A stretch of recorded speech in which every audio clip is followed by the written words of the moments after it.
agreed to something that Artie wasn't really into agreeing to. I haven't agreed to anything, Robin. I agreed to getting $5,000 for the show.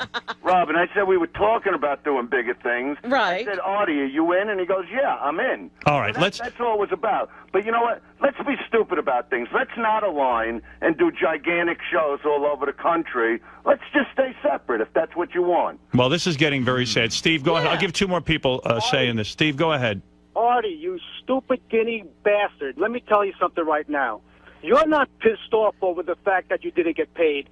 You're pissed off for the fact that you didn't get more money when after the show you said, you know what, I should have got more money for that fucking gig. I don't feel that way. No, that's exactly not true. how you feel, Artie. That's bullshit. No, that's not true at all. No. Bullshit. I just want the money that was offered to me. If he's going to be underpaid, he wants to be underpaid right away. Let me tell you something. Do you think that Andrew Dice Clay is not going to pay you? Are you kidding me or what? No, sir. I know he's going to pay me, sir. Artie I know. feels he shouldn't have to. And I do, I have sent the check now. That's why I don't understand why we're fighting. Like I keep saying, I'll apologize one more time.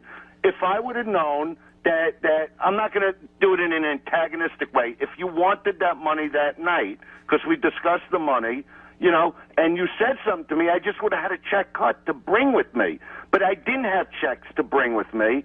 I get paid at... Is that fair, Artie? Is that a fair statement from Dice? I wasn't looking to snub the guy. Artie, why is that not fair? No, I mean, I expected to get paid. Honestly, I expected to get paid that night, but I didn't know that. I really didn't know that. Maybe he has a different business procedure that you're just becoming aware of. I started this trip. I did the Mandalay Bay in Vegas, came back to New York for Borgata, then went to Florida for shows, and then went back to Mandalay Bay. I took care of this on Monday, which was yesterday, and it had nothing at all to do with what you were yelling about on the air. I mean, it's just how I wasn't yelling about anything. I mentioned it that I didn't get paid yet, and Howard found it surprising that I didn't get paid yet. Yeah, but you know what? Howard didn't do the gig. This was our thing. And you could have called me and left me a message going, Dice, even after a week. No, you said to me you were surprised you didn't get paid. We wouldn't have known you hadn't gotten paid unless you brought it up. No, I said I haven't gotten paid yet. Right. And you were like, did Dice get paid? I'm like, I think so. What I'm saying, Artie, if it bothered you at all, you could have just left me a message going, Dice, I haven't received my check yet. My agent called your agent a million times. My father is on the phone now. Could somebody bring some clarity to this? If my father gets on the phone, you know he must be worked up. I don't know what's happening. Dad, what's happening here? Oh, look, first of all, I'm exhausted. I've been listening to this friends, with this hot weather. No, I just want to give my 2 cents. I see two people who have different modes of operation. Right. Okay. So that's the whole argument. So one man has one operation and the other guy has another operation. Nobody decided beforehand how the operations would gel. So now you find there was a mistake because one guy didn't know how the other guy felt. So all you have to do, each one of you say, look, in the future this won't happen. It was a mistake. I'm sorry it happened. I was in business with 3 other guys, 4 partners. And if we didn't use this philosophy, we would never stay. You'd have been like this every day. Now, Dad, when you were in the recording business, I remember people would record, and then some months later they would pay you. Of course. Yeah. Well, I mean, that's a different kind of business. That's not a direct thing. I wouldn't even, you not comparable. Yeah. Right. Yeah, but I also don't think it's worth destroying the friendship we're building and what went on in that crowd. I mean, that crowd was one of the most intense crowds I've been in front of years, and I do feel it had a lot to do with me and Artie together. All right, so this was instead of fighting. Dad, you're saying this is a difference of business practice. Listen, just to give you an example, I mean, how to handle things. Well, there's Barry Bonds and Giambi. Giambi went to the court. He told the truth. The other guy's boozing around the bush. Now, what do you have here? Giambi now is a big hero in Yankee Stadium. He's doing great, and nobody's looking to get him. They're not investigating him. So the whole idea is you got to come forth and say it was a mistake, and in the future it's not going to operate that way. This is the way it operates. As long as the two of you were successful together, the other thing is chicken shit. Yeah, well, that's how I felt. That's why I keep going. Hey, I'm sorry, I didn't realize. I guess Artie is feeling sensitive because he's the guy still without the $5,000, and I understand that. Ben, do you think Artie is overreacting? No. No? I don't. I disagree. I don't. You know I why disagree. I don't think Artie's... Let me tell you what my... All right. feeling. Artie's not overreacting. He wasn't told that this is That's the right. operation that he has. Artie Now, has a on the other different hand- way. But Mr. Stern, that was not agreed to beforehand. If there was one thing where Dice said, certainly, Artie, you're going to get your money there that night, and then he stiffed him, that's another situation. Right. But nobody talked about it. Okay, So but here- Dice wasn't necessarily in the wrong, and neither was Artie. Okay, so I agree with you on the point that they didn't talk about it. That's the only thing I agree about. Well, I think what your dad's saying, Howard, is let's put that behind us. Now That's when we right. do another gig, all right, if you whatever the money is, you get that up front. If that's how you want to get paid, and we just continue. The point is that it was so phenomenal. That gig was so phenomenal. It would be stupid for us not to keep going. All right. There, Dad, thank you. One last thing. One Go last ahead. thing. Yes. What? I believe in the bottom line on any situation. I always trust the bottom line. The bottom line is the future. You two guys, if you both agree, you're great together, you're going to be successful together, that's important. Artie doesn't want to be together. Artie doesn't That's like the this. thing here. That's a whole other Listen, thing. listen. Artie, go ahead. Here's the point. If you we know a lot of comedians. Get them on the phone. See how the comedy business works. I want to know. Let me do that for you. I want to know. I want to know how long they've waited for checks. All right, after. Dad, thank you.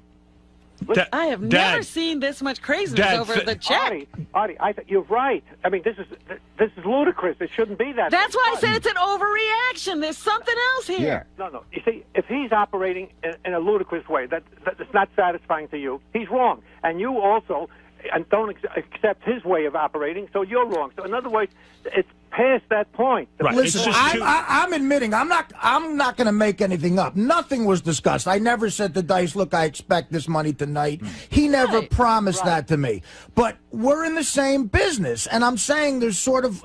I've been doing comedy a long time. You get paid usually, if not that night, within a couple of days. So it's been 10 days, and this conversation started with me going, Dice, when am I going to get the check? And then as it rolled on, Dice claimed he made a phone call, which I didn't get. Wait a minute. Wait, say that again. I missed that. All right. Wait, let me hang up on my phone. Dad, thank you. Okay, I'm getting off. All right, thank you.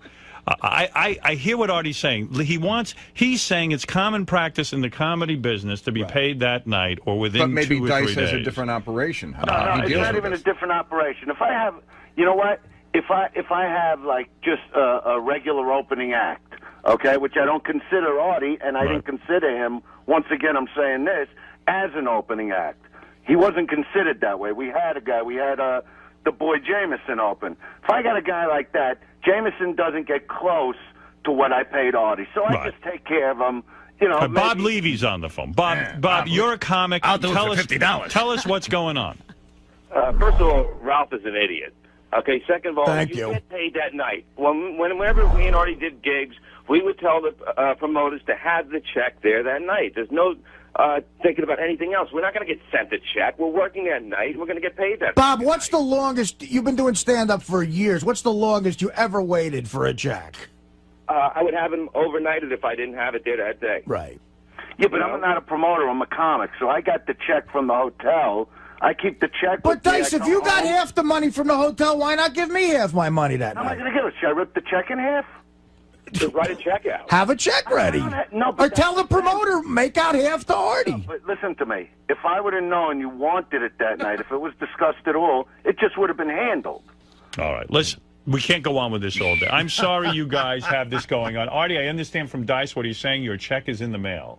Right. That's it. It was handled. It's handled the day I came home. Dice, it would be great if the check would bounce. But Artie That feels would be insulted phenomenal. some way. No, What a I down don't payment feel on- insulted. I feel he's Artie not said- admitting Artie- he's not admitting to lying that he called me in the middle of the week. Listen, everything went so good, and you're turning something that went so good into something bad, and it shouldn't be. No. I'm not turning this into anything bad, Dice. All I asked at the screaming beginning at was, each other on I the- haven't gotten paid yet. When am I getting the check? And then a conversation started, and a couple of things happened in that All right, conversation that got Dice's me answer aggravated. is your check is coming within a day or two. But I'm calmed down again. All Like, right. Me too. All right, here's the answer.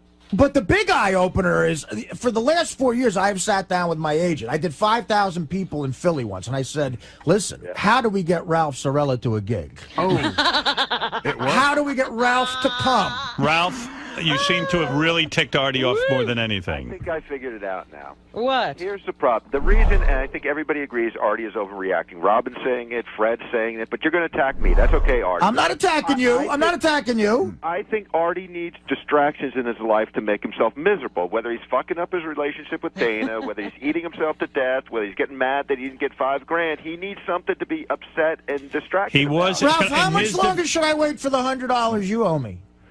You're going to be waiting forever. I know, of course I will. And we just have to accept the fact that... What is with that, Ralph? Why do you owe him $100 and you're not paying him? Artie put in a bet for me. I lost the bet. You owe him $100. I lost the bet with Will, too. And I said, Will, just pay him the money because I wasn't at the Will, station. please come in here. Please come in here. Why should Will have to be responsible for your debt? I'm going to go ask Will, who hardly makes any money.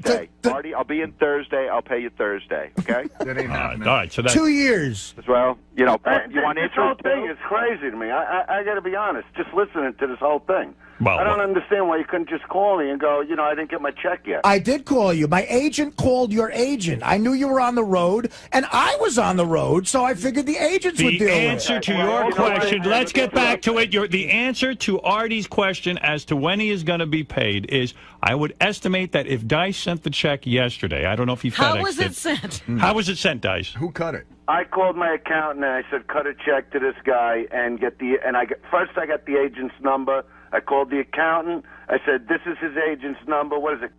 Am I right with his first name? Yeah, right.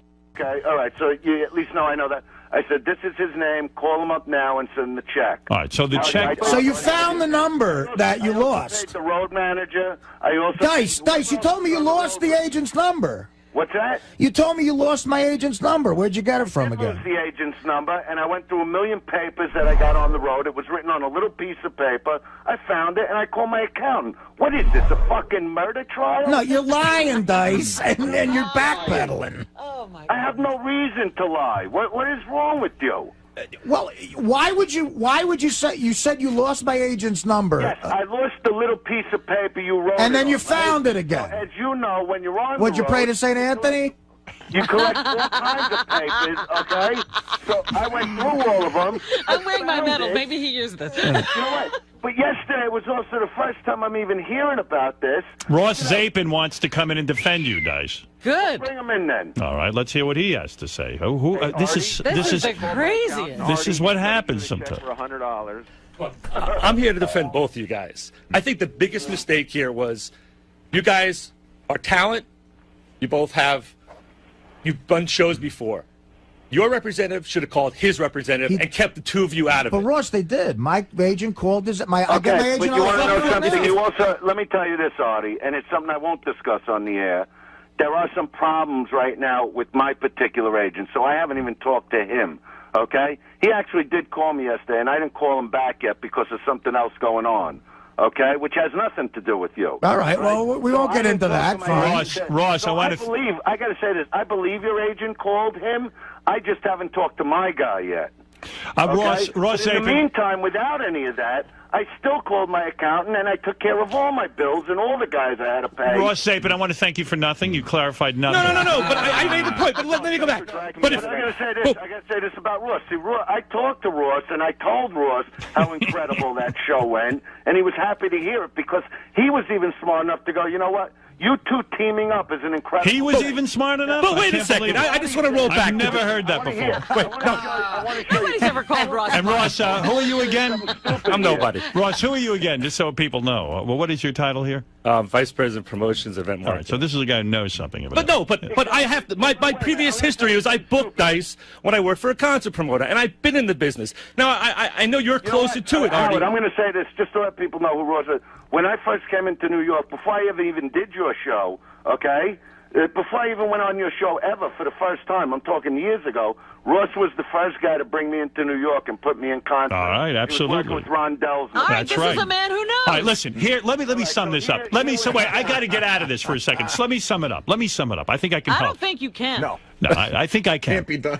Let me help. He feels like he's responsible for the show. Artie has a way of doing business. It's like my father said. Artie has a way of doing business. He's been in the nightclub business for his whole life.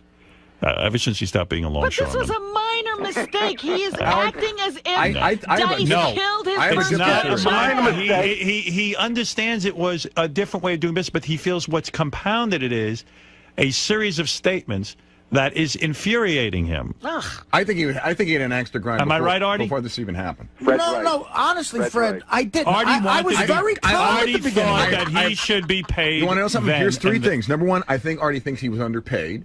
I think I don't think that's it. Let me finish. Let me finish. That. That's number one. Number two, I think he thinks he sold it out. Dice has a different opinion. I don't think Number that's three, it. the third compounding factor is he didn't get paid. So if he thinks he's underpaid and he thinks he sold it out and he didn't get paid, he's coming in with an axe to grind. Right. And I have one question for Artie. When Dice asked you that day to do the gig, were you actually happy that he asked you, or did you feel like you were put on a spot and you didn't know how to say no? No, I was happy to work with him. But absolutely. Did you have any misgivings about doing it, especially since you had another gig coming up and it was kind of bad timing? The scheduling was a problem, but no, I love the opportunity to work with him. No, definitely, I was happy to work with him. But it was also a great opportunity to see how that show came off, right? Yeah, it was and the show came off phenomenal. I don't think the problem. I think Fred is wrong. The problem is Artie expected to be paid that night. But shouldn't that have been communicated up front? Yes, it was a miscommunication. Yeah, you're right. I did not Artie communicate thinks that. that's something that should be known. It's not something you need to teach. Not even that. But should Artie have to? But should Artie have to communicate that to Dice? Should Artie's agent have said up front, "Hey, this is what the deal is"? Artie thought that that's something that comics know. That's what he thought. That's ridiculous. But Dice has been doing ridiculous. It is ridiculous to think somebody knows It's a misunderstanding between two guys. And then to carry on like this. No, it's compounding because things are being said. Let me ask you a question. What really got me mad was Dice said he called me in the middle of the week, and he did. But he says he did. Is he going to lie about it? I'll tell you what's stupid. See, we're having an argument today, Artie, and when I left that gig, all I'm thinking of is where do we go next? What's the bigger venue we play, okay? Now, of course, we could both do our own gigs separately, but you there? Yeah. Where would I go? He's left. No, because I'm on the fucking phone, okay? But this is what happens, and I don't know who put anything in your ear. This is what I spoke to Howard when I first came in about our fight, that other people... Promotions, event marketing. All right, so this is a guy who knows something about it. But I have to... My previous history is I booked Dice when I worked for a concert promoter, and I've been in the business. Now, I know you're closer to it, Artie. Howard, I'm going to say this just to let people know who Ross is. When I first came into New York, before I ever even did your show, okay... before I even went on your show ever for the first time, I'm talking years ago, Ross was the first guy to bring me into New York and put me in contact. All right, absolutely. He was with Ron Delsner. All right, That's this right. is a man who knows. All right, listen, here, let me sum this up. Wait, I got to get out of this for a second. So let me sum it up. I think I can help. I don't think you can. No, I think I can. Can't be done. Let me help. Feels like he's responsible for the show. Artie has a way of doing business. It's like my father said. Artie has a way of doing business. He's been in the nightclub business his whole life. Ever since he stopped being a longshoreman. But this was a minor mistake. He is acting as if Dice killed his It's brother. not a minor mistake. He understands it was a different way of doing business, but he feels what's compounded it is a series of statements that is infuriating him. Ugh. I think he had an axe to grind. Am I right, Artie? Before this even happened. No, honestly, Fred, I didn't. I was very calm at the beginning. Artie thought that he should be paid. You want to know something? Here's three things. Number one, I think Artie thinks he was underpaid. Right. I think No, it's part I of his don't think hostility. that's it. Let me He's not finish. Let me saying finish. that. That's number one. Number two, I think he thinks he sold it out. Dice has a different opinion. I don't think Number that's three, it. the third compounding factor is he didn't get paid. So if he thinks he's underpaid and he thinks he sold it out and he didn't get paid, he's coming in with an axe to grind. Right. And I have one question for Artie. When Dice asked you that day to do the gig, were you actually happy that he asked you, or did you feel like you were put on a spot and you didn't know how to say no? No, I was happy to work with him. But absolutely. Did you have any misgivings about doing it, especially since you had another gig coming up and it was kind of bad timing? The scheduling was a problem, but no, I love the opportunity to work with him. No, definitely, I was happy to work with him. But it was also a great opportunity to see how that show came off, right? Yeah, right on. Yeah, it was and the great. show came off phenomenal. I don't think you're on the air. Wait a minute. I think Fred is wrong. The problem is Artie expected to be paid that night. But shouldn't that have been communicated up front? Yes, it was a miscommunication. Yeah, you're right. I did not Artie communicate thinks that. that's something that should be known. It's not something you need to teach Not another even that. comic. But should Artie have to? But should Artie have to communicate that to Dice? Should Artie's agent have said up front, "Hey, this is what the deal is"? Artie thought that that's something that comics know. That's what he thought. That's ridiculous. But Dice has been doing ridiculous. It is ridiculous to think somebody knows It's a misunderstanding between two guys. And then to carry on like this. No, it's compounding because things are being said. What's Let me ask you a question. What really got me Artie's mad being was a little Dice said he insulted. called me in the middle of the week, and he did. But he says he did. Is he going to lie about I'll it? tell you what's stupid. I'll tell you what's stupid. See, we're having an argument today, Artie, and when I left that gig, all I'm thinking of is where do we go next? What's the bigger venue we play, okay? Now, of course, we could both do our own gigs separately, but you there? Yeah. Where would I go? He's left. No, because I'm on the fucking phone, okay? But this is what happens, and I don't know who put anything in your ear. This is what I spoke to Howard when I first came in about our fight, that other people get in between shit and say shit, and by the time we even hooked up today, we're both fucking yelling. That's what happens, and it's bullshit. So if I'm telling you I called you, and if you didn't get the message, I'm sorry you didn't get the message. But the bottom line is, I'm at least man enough, I say, you know what? If I knew you wanted it that night, it would have been handled. I didn't know it. I took care of it like I always do at the end of a trip.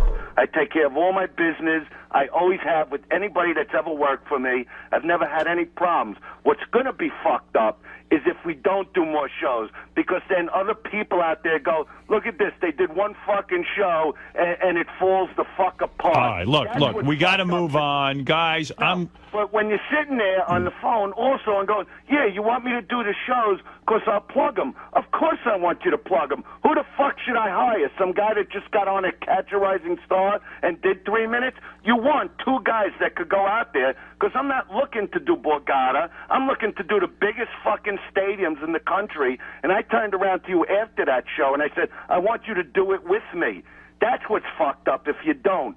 Not the 5,000. The 5,000 is fucking chicken feed compared to what you're going to be fucking making. Now, you could do these fucking clubs and make whatever you make for a weekend, or you could go to the very fucking top. Do you know what's happened since that show? My fucking show got picked up on. I got offered a show on.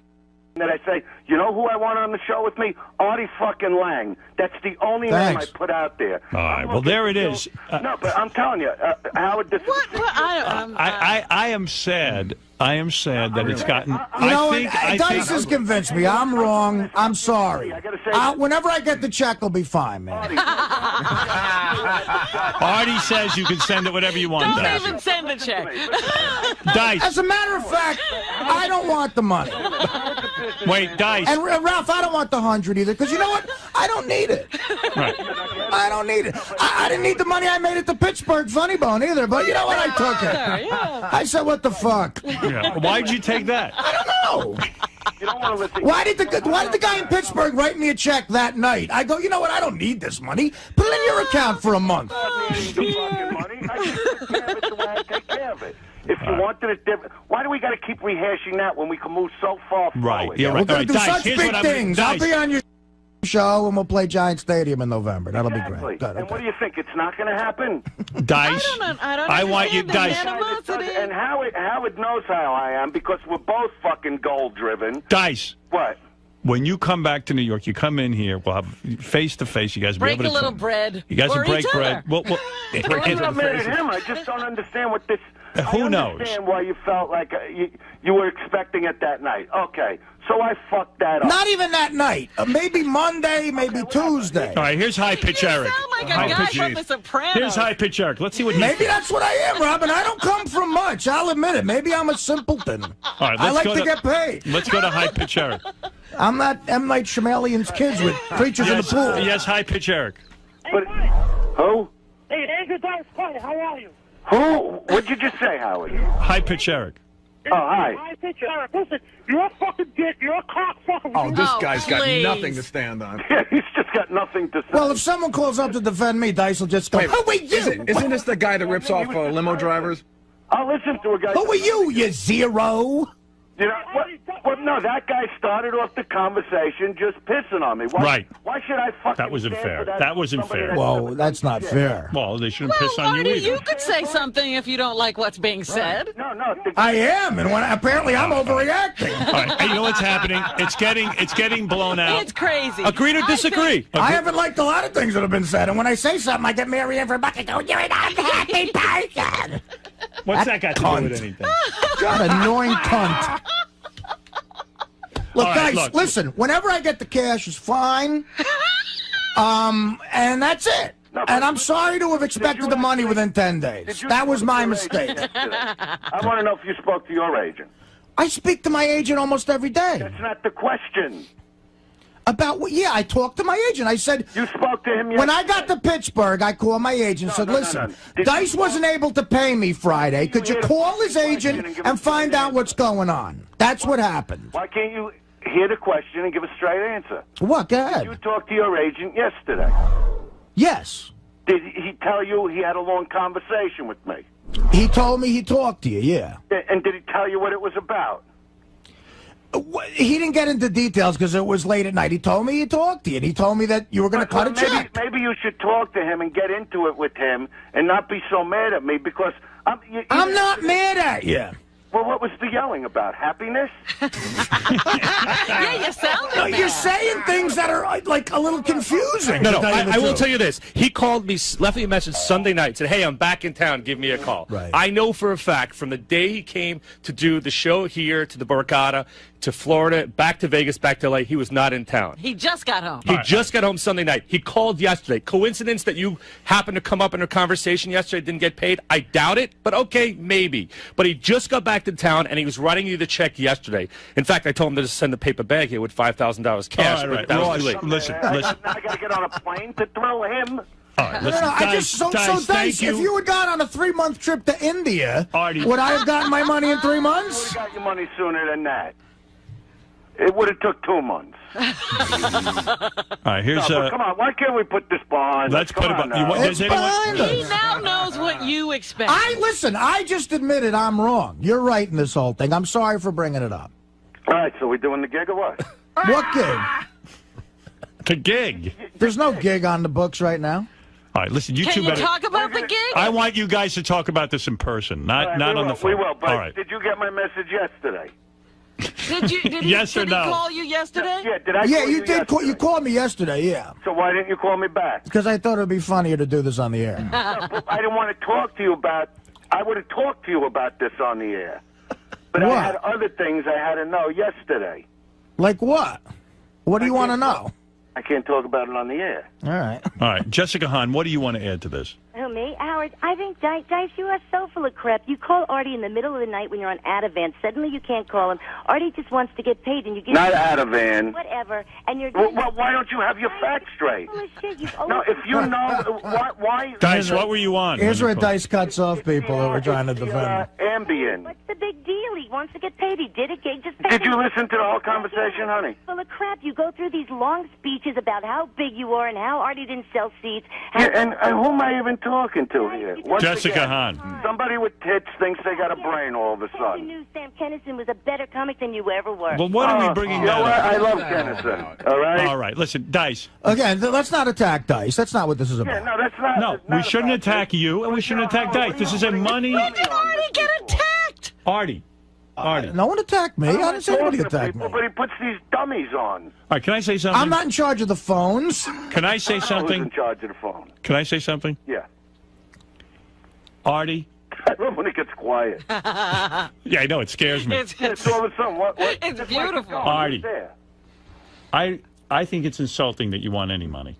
I agree with you, Howard. I agree with you, man. Howard, He said it wasn't I don't need the about $5 money. grand. You really You're right, don't. I don't need You it. live in Jersey by yourself. You don't even have a girlfriend anymore. I got enough money. You got a lot of money. Yeah, I got enough I money. understand where he's coming from, Howard, and to me, it's just miscommunication. No, Dice, I'm going to settle this. Artie, you owe Dice $3,000. I'll get it to you next week. All right, now, the money's coming. You got 10 days. Yeah, the money will be there this week, obviously. All right, that's good. And then you guys will discuss your relationship moving forward. Actually, before you mail it, I'll be in L.A. tonight. I'll come get it from you. Are you really going to be here tonight? I'll be there tonight, yeah. Where are you going to be? I'll be at a hotel in Hollywood. Announce where you'll be so everyone can come see you. What do you want me to tell you? Huh? No, if you're going to be here, I need to see you. Well, I'll be working the whole time I'm there, but No, but I need to see you personally. Well, come where I'm working then. Do you want to be paid up front for that? How much to see you? Artie is shooting. You're coming in for that Entourage. Yes, Artie is shooting an episode of Entourage. We can't. Not on the set. Yeah. All right. Because if I come to the set, it creates mania. You don't want to steal Artie's moment? Yeah, I don't. You know, Howard. You know. Howard understands. All right. All right. Listen, I'm going to let you guys work. You're right. this out. I'm wrong. I'm the asshole. All right, I'm the guy that I got to take a I'm glad break. you finally came to your senses. Oh, yeah. All right. Artie admits he's an asshole. I admit this was completely out of line. How dare you? All right, but when you come here, serious, I want you to call me. That'll be good. You guys will get You're together. going to call Dice when you get to L.A. That's all. All right. I'll guys, call thank you, Dice Clay. Thank you, Andrew Dice Clay, the great Andrew Dice Clay, the great Artie Lang. Thank you very much. All right. Bye-bye. All right. Oof. It's good. You owe Dice money now. I hope he doesn't need it. That was beautiful. Well, you take your time paying it back. That was fucking beautiful. You guys are crazy. That was beautiful. I mean, money's money, man. I mean, But you said it wasn't even about the money. Right. Yes, it was about when I was getting paid the money. No, he said when he took the gig, you wouldn't even have to pay me. Right, but you offered me money, Rob. What am I supposed to say? I'm like, yeah, okay, I'll take the money. Never seen anything like it. Everyone's counting up Artie's money. Nobody's counting Artie's money. Everyone's counting Artie's money. I wasn't counting Artie's money. I wasn't either. I simply heard the screams, and I thought, my goodness. Wants to be paid. I got aggravated. Wants respect. I mean, I know he said he called me, and look, I have no way of proving he didn't. He did not call me. So once he started with that, I'm like, okay, where's he even? If he's gonna Robin, I don't know. That's what I was asking myself. That's right. I'm like going, okay, where's he going with this? It's becoming too much of a problem. Mm-hmm. I don't think you two. Look at me. Look at me. You know, arguing is good for you, and I'm going to tell you why. You didn't eat through that whole thing. That's right. You haven't even eaten. Maybe I was you should drinking. argue all day. I was drinking soda throughout the whole thing. That's good. You didn't miss a meal. You didn't miss a calorie. Yeah. And the argument's over, and I still don't have the $5 grand. Right. But, whenever I get it, it'll be fine. I'll tell you something else. I don't need it. I'm going to tell you something else.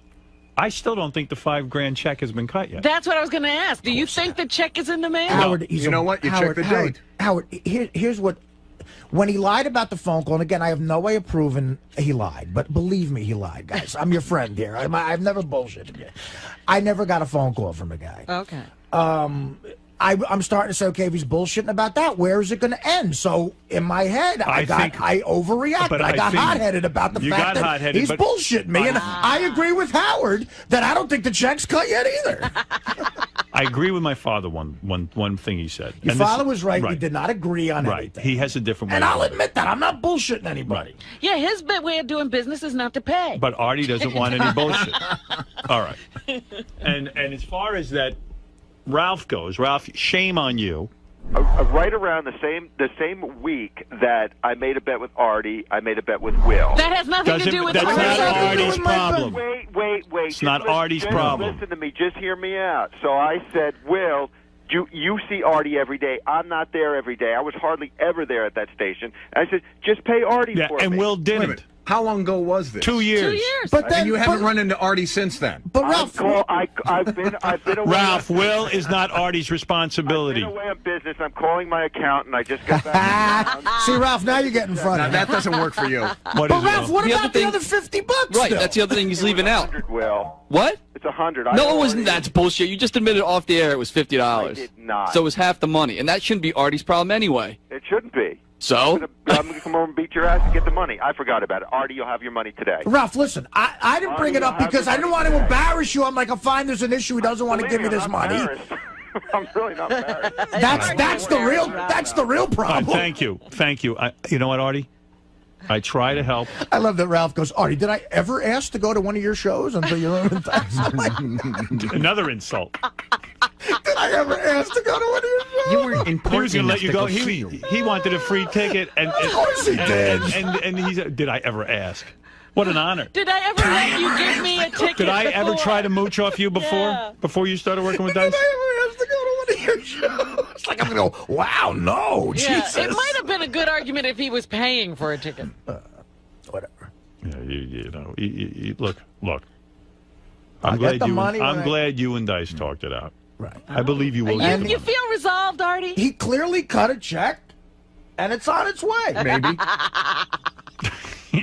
Howard, do you think he cut a check? It slipped I don't my think it's mind. been cut yet. You don't think it's been cut yet? No. So you're going on record as saying that? Yes. Okay. So you calling Dice a liar? All right, let's have a bet. I'm All saying right, Dice. No, I'm not calling when- Dice a liar. I'm saying that Dice now has called his accountant. But you know, accountants. He's going to drop everything and write you a check? What about the You'll get a check within a week, I'd say. Okay. Within a week. Yeah. Anybody say it's going to be longer than another week? No, he'll get it. Now, what within a about week. the fact, did anyone else hear that I gave him my agent's number that night, and then he said he lost it? Well, he didn't say he lost it forever. He lost it temporarily. Oh. Another misunderstanding. Is it possible Dice is such a genius that he delayed payment just to get this whole conversation Yeah, to going? get some more plugs. I doubt it. I doubt it. All right, look. By the way, his act is great. He did a great job. He's hilarious. You should go see him. But you know, our future together is, you know, questionable. Okay. Really? You're that bad off about this situation? I've been offered another gig. That's a very exciting thing for me, actually. That's a very big venue that I can't announce yet, but it requires where I'd headline for really good money, and it requires me not working in the New York area for a couple months before or after. But why good money? I mean, you don't need the money. Well, and I told these you people, now that they expecting to know, be paid? see, now that the promoters out there have heard that I'm a fucking fag that you can step over and just go, look, Artie don't need the money. But Dice is going to take you to the top, so why would you... Don't worry about it. Now I understand. Yeah, now- it was the promoters. Look. Yeah, everybody out there now knows that Artie's a fucking Just don't pay pansy-ass him, prick. yeah. Well, you could just say, no, you don't need honestly, the money. what I really do think happened, and I think my dad hit it on the head. Dice has his way of doing business. You have your way of doing business. The two clashed. You wanted an answer. You were having. It was insulting. You weren't getting your answer. It's embarrassing that you have to ask for it. And now I think it will be straightened out. I really do think Dice is sending you a check. I also thought it was interesting that they were on a face-to-face, we're going to do this gig together basis. And then all of a sudden the agents were involved. Wait, I bet you Dice is going to come down to the set. Well, I mean, No, you he know, said not on the set. No, he'll be there. it's a closed set. I don't care. He's going to find a way in. You think they'll rough him up if he shows up? He's like Freddy Krueger. He's just going to show up. Will the bouncers take care He's like of him? Jason with You better the mask. show up. You better show up with my $5,000. Oh, jeez. You're not talking until you see money. Okay. All of a sudden, I got to worry about fucking making Dice Clay a star now. Oh. Ooh. See, I knew No that need was for what that. it was. I knew it. It's just no. In a way, it's just patronizing. He's like, you're a great performer. No, I got a way to plug these shows on the Howard Stern show. So I'm like, well, just come to me and say that. You know that's a man. I That's- didn't that's get honest. that part. Me either. By the way, you are a great performer, and he wouldn't hook up with you If you were some shitty. slouch. He Well, could have hooked up never with saw- Sal and Richard. But he never saw me do stand up. No, but I think he was pleased with what you did, and as you were pleased with him. Stop it. Right. Take a sip of your soda. This is the part where I was saying we got crazy Artie involved here. What kind of soda are you drinking, pal? Pepsi. Pepsi, all right. Maybe you ought to switch to Coke. Pepsi's jacking you I'll up. drink whatever's fucking there. I'll river dirt, you cocksucker. What if Dice airdrops himself into the set of Entourage? Find you. All right, listen. And I think, by the way, I know Dice was getting into the physical intimidation thing about being in the same room. Fuck that. I know one thing about you, my friend. You can fight. Can he? It was all county. Yeah. Have you seen him fight? Weren't you in All County? All county third I was a baseman. baseball player. That doesn't mean you can You could hit him with a bat. But no. But the thing is, like I've been in bar fights. I'm not sane when I lose my temper. Yeah, you're not. So dealing. put it this way: if we ever got into a physical confrontation, he might kick my ass, but he's going to have to kick my ass. Yeah, it's not going to go. It's not going to happen easily. You're not backing down. No. It'll be a fight. He would have to sucker punch you. No, there would be a confrontation. There would be. Because fuck it, because I don't want anybody fucking with me and my living. You know, this is, I mean, and then if he's gonna, I mean, you know, you're right. It's physical. I mean, I'm not scared of him as a fighter. He wants to fight me. We'll fucking fight. Jeez, I love you. Boxing. What a nutcase he is. I love it. I am. I'm a little nuts, Robin. I really am. I'm out of my mind.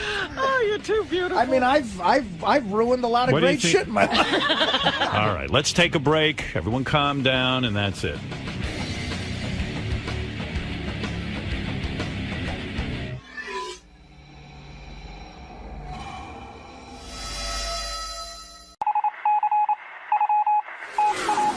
You're watching Howard TV's HD Clip of the Week. You're listening to Bubba the Love Sponge on Howard 101. Hey, what's up? This is Earthquake. I'm here to promote The Comeback and also the movie The Comeback that I'll be starring in later on this year. And also, I'm performing down at the Improv in Tampa. Got to see my boy Bubba the Love Sponge. Never been here before, but I heard his ass is off the chain. So right now, I'm getting ready to go in here and check my boy out and see what the fuck he's doing. Bubba the Love Sponge. Going in there. Maybe he can find me somebody. He a love sponge. Maybe he can hook me up with somebody and make me happy. Check me out. Going in here and check my boy out. Follow me in here. We about to see him, see what's going on. Come on, fellas. We got to make sure that Earthquake knows how we usually have our studio. Usually we don't have all these cameras in here, and we got it really dark and really cold, and he would probably really appreciate that. Earthquake, how are you, buddy? I am blessed, man, trying to get these goddamn headphones working. Now, unlike you know, this is like Howard. You can be as dirty as you want, Earthquake. Well, you know. thank you very much. Shit. How was your flight, man? You came in from where? Yeah, I came in from Shreveport. I was doing a movie down there with Ice Cube, man, and Fred Durst is the director, and we're having a good damn time. Fred Durst is the director? Yeah, man. The guy from Limp Bizkit? The guy from Limp Bizkit? Yeah, from Limp Bizkit. He's directing the movie. Boy, I was wondering what the hell happened to him. Yeah, he's a great director, man. So you can be an angry white guy and be mad and make a lot of money on the record deal and also direct movies with some cool ass black brothers? Yeah, man. Ain't this a great fucking country? Dude, I gotta know. As far as Ice Cube goes, I mean, dude, guy goes back to NWA and all that stuff, and then he started doing like family movies and little shit like that. But does he feel like, is he losing his street credit in the black community, or is he still on top of his game? Fuck no, he got like 2 big bouncers that'll kill everybody in this motherfucker. And all of them. That's street cred right there, baby, right? You can tell them how many brothers you got on payroll, street cred, right? Yeah, he got, and them motherfuckers just got out. Yeah. So, he ain't got no problem. Now, in the street community, based on how many guys you got on payroll, how big they are, how bad they are, if they just got out, does that add street cred? Hell yeah. But shit, I don't know who want to stay. Listen, let me just tell you this shit. Anybody that's in the ghetto that want to stay in the ghetto is a fucking fool. We didn't stay there because we wanted to. We couldn't afford to move nowhere else. I'm with you. I like the hills. I like my refrigerator being full with shit. You look down on the ghetto you now. You understand? No, I don't look down on it. What I say is, goddamn it, look up. It's not, you don't want to be there. When we lived there, I'm from Southeast D.C. Everybody talk about everybody having fucking money and you seeing people with money. You never went through the kind of shit that you went through when you in D.C. because, motherfucker, I was broke. And I used to drive by the building, the Treasury Department where they made the shit. Now, that's torture. How's Baltimore? In that building, they got all the motherfucking money. They're making motherfucking money. Tearing it up when one word ain't right. That's the kind of shit. You ever pass by Baltimore? What's Baltimore like, How's man? Baltimore? Baltimore is hell. Be on. Baltimore is hell. Is it a horse shit town? It's got the best crabs, but other than that, the motherfucker's fucked up. I'm serious. I mean, I love Baltimore. It's cool, don't get me wrong, but it's fucked up. Have you ever seen The Wire? How close is that to reality? That's the truth. I'm serious. That was my high school. I used to get high with my teacher, and the motherfucker still didn't pass me. Yeah, you probably bought the weed. Yeah, I bought the weed. He hit the weed and still give me an F. Bastard. So if he anywhere, you ain't shit. You're back to Louisiana on Sunday for a Monday shoot in the boys. Yeah, we got to get back on that set. I love doing movies now. This is my first movie. This is your first? Yeah, of extended. You know, I did episodic, so just a day shoots of you were in movies. Clerks 2 so as Clerks well. 2, yeah. And it was one day shoot. You never learn what it is to make a movie with one day. Now, for a one-day shoot, you get a trailer and you get the whole deal, or they just roll in and go, all right, man, you sit here, we'll do your scene, and then you're fucking out of here. Yeah, you out of there. You don't get no trailer. Now, how about on the movie, on the one you're on now? You got a trailer, everything? Yeah, you got the trailer. well, I'm there for 7 weeks. So now you're pimping. Any slots? No, I can't get no whore. I'm telling you, What man. the make earthquake? Man, Don't I be can't pick a bullshitting bitch it. up to save my life. I'm telling you, I pick them wrong. Well, you pick them wrong, but you still can get them. You got money? You see our wives hanging out there? I seen you had a nice little white woman That out was- there. Yeah, That was his wife. Earthquake was checking out Heather's ass. I saw him. Yeah. You see my wife's titties, man. That was your wife right Yeah, there. yeah. You got a good one. You can pick them. Yeah. For a you fat got real good motherfucker one. like me, I am. You give me dream. I'm like Martin Luther King. I'm dreaming. Now, you're going through a nasty divorce right now, aren't you? Yeah, it's almost over, but the motherfucker won't quit. You know, she keep doing shit. What is she trying to take from you? I mean, Everything. What the fuck? Everything. When you ain't got nothing, See that necklace? The bitch wants it. Yeah, she want that. She took my MySpace page. I'm down to 2 friends. I just took all my friends. What kind of bullshit is that? Now it's her space. Yeah. Thank you very much. Ain't that some My shit? ex's space is what it is. Yeah, it's X space. Now, you guys got any kids? Yeah, we got a son, and she holding that motherfucker like ransom. I got a negotiator's release. She's like the Taliban. She'll be sending tapes over him. And How old is your boy? He's 5. He'll be 6 on June the 4th. So he don't even know what's going on, does he? Yeah, he knows, but he knows his father loves him. You talk about the dirty divorce, but is it really, honestly, God, that bad? Yes, that it is. bad. It's that bad. Oh, Spice, I'll tell you, it's the fucking worst shit you ever go through in your It's entire the life. worst shit. I mean, I don't know who passed these fucking It's extortion. rules. It's modern day fucking extortion. It's extortion. But at the same time, you got to know that, okay, well, look, this bitch obviously it didn't work out with, so you're able to move on. So you can't move on. So you can get some other bitches if you want no, now. you can't move on because this person keep you in litigation. No. I mean in the sense of you going to get some other ass. No, but what you want another ass if you got to sit there and you can't move on? If you keep going into this part of your life, you can't move on. Everybody want closure. I mean, this the problem. I don't understand what this shit is. Okay, just for sake of the argument, I'm not that man you dream I'm supposed to be. Do I supposed to compensate you for not being this motherfucker? I don't supposed to pay you for that. We only been together for 3 years. What the fuck is this? I have been in court for getting a divorce for the last 5 years. Are you kicking yourself in the ass that you even married her to begin with? Nah, because she gave me my son. For that, it's worth it. She But, good, you know good what I'm ass? saying? Good ass? Oh, she good in Nah, bed? the pussy wasn't that great. I mean, I had better pussy, but it was I the most loved expensive her. pussy you ever had in your life, wasn't it? No, it wasn't the best. No, Just, you most know, she had expensive. my kid. I mean, Yes, after it it's is. all said and done. Oh, it's the most That's $1 million expensive. pussy. Oh, yeah, I'm close to $1 million. Oh, man. I'm close to $1 million. I feel for And you know what? man. The only people getting rich, Earthquake, are the Other fucking... Lord. Oh, yeah. Yeah, but she don't care. It's just like It's not her money. It's not her money. And then, like any corporation, you know what I mean? Long as I keep you in court and keep you in litigation, Churning you out. Keep churning it. Turning it and turning. If she ain't got to pay for it, and I don't know what the fuck they think that women don't lie. You a woman go into a courtroom, and I'm not saying all women, but they just believe anything that come out they fucking mouth is gold. They just do. You need a for white some woman, reason. man. You need a good white woman. I try to get a white woman. I don't know how to pick them up. When's the last time you nailed a white one? Yeah, be honest. I ain't never had a white woman. Oh, don't lie. Some star like you, No, I never. It's just that you know. You don't know how to pick them up. I You're a don't know star. because no white women hang at the clubs I be in. Bullshit. You Well, know you then got you- that hold one on. hot little Hold white on. chick in the front row with Then the gold you- hoop earrings and the red then you're lipstick. going to There's going to be some at your show tonight, I guarantee you I that. hope so. If you got one me to fuck, I will fuck her. I mean, you're going to the wrong clubs then. Hey, look, you can. You're a only- big-time star. I understand. You can only hunt in the environment that you're in. I'm telling you, I have not had one of them. Believe me, me One and of my them. boys will take them. Shit. Now, how about Well, your they'll be at the boys? show tonight. How about your boys? Oh, your yeah, my entourage? boys fuck everything. Who are they? That's theirs right there, and the other one in there. Give him the microphone. Somebody talk. Come on over here, Darius. Yeah. Give Red and Darius, yellow. give Darius a microphone here now. Look at now. Hold on, Earthquake. You're gonna try to tell me that smooth brother ain't getting some white pussy? I'll call you a liar. No, I'm saying he is. I'm saying Quake ain't had no. He'll tell you he ain't never seen me with no white woman. Tell him. No. I can say that. I'm talking about you. When's the last time you screwed a white woman? And don't lie. Shoot, damn. I was in college. Yeah. How long ago was that? About 6 years ago. Kind of a more polished looking Rondé Barber, don't you think? But I just can't shake that, can I? Maybe Tiki one. Well, Rondé's had some white bitches, I'll tell you that much. Oh yeah, I'll tell you that right now. No, I need to start hanging with Rondé then. Now you do stand up as well? Yeah, I'm the opening act. You're the opening act. Yeah. And then who's the other? And who's the other guy? Road manager. Yeah, he He's a road- manages everything. Make sure he's an athlete. Yeah. You know he had white women. Right. Yeah, for As soon real. as they show they have you got- Affleck in the beard. Now you being the opening act, you can't get the star of the show. So white pussy. We working on that tonight. Tampa, I mean, that will be the there's town. gonna be, you're going to be down in Ybor City. There's some bitches down Honest there. to God, if you had a hot white bitch. Earthquake's, he's afraid of that shit. Let's say you had a hot right. white bitch, no Yeah. strings attached. Just Yeah. Wanting to give you just- some doggy. or just wanted to give you head. That way you had no chance of getting her pregnant, none of the same situation. Yeah. Just wanted to blow you. Would you actually do it? Earthquake, don't lie. What part of this shit y'all not getting? Hell yeah, I done fuck the shit out of it. It's not Earthquake. It's not because I don't want to. What if certain people just ain't got that gift for gab?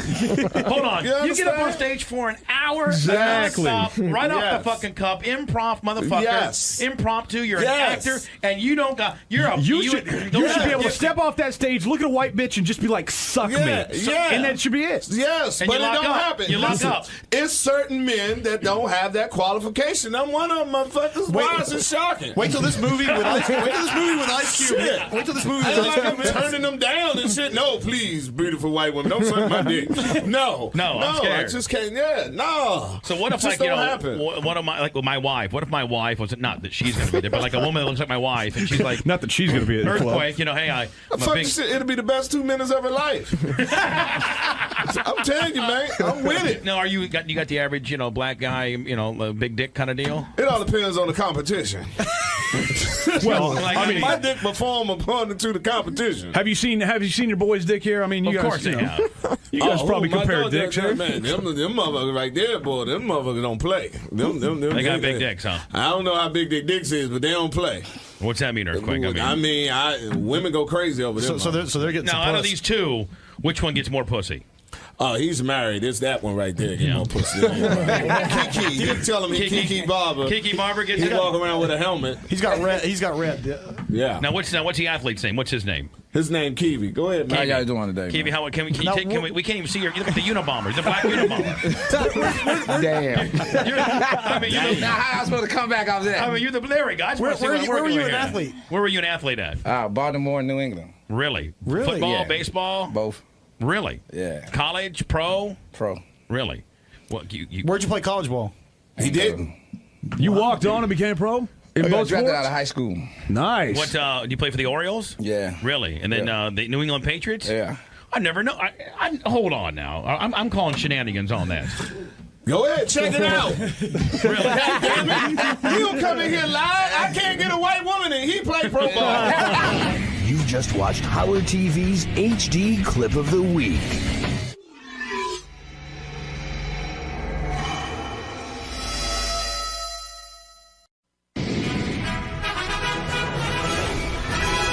This is a Howard TV original production.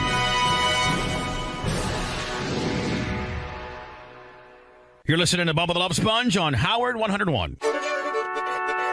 Hey, what's up? This is Earthquake. I'm here to promote the comeback and also the movie The Comeback that I'll be starring in later on this year. And also, I'm performing down at the Improv in Tampa. Got to see my boy Bubba the Love Sponge. Never been here before, but I heard his ass is off the chain. So right now, I'm getting ready to go in here and check my boy out and see what the fuck he's doing.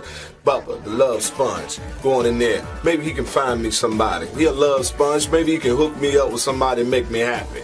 Check me out. Going in here and check my boy out. Follow me in here. We going about to see him, see what's going on. Come on, fellas. We got to make sure that Earthquake knows how we usually have our studio. Usually we don't have all these cameras in here, and we got it really dark and really cold, and he would probably really appreciate that. Earthquake, how are you, buddy? I am blessed, man, trying to get these goddamn headphones working. Now, unlike this is like Howard. You can be as dirty as you want, Earthquake. Well, thank you very much. Shit.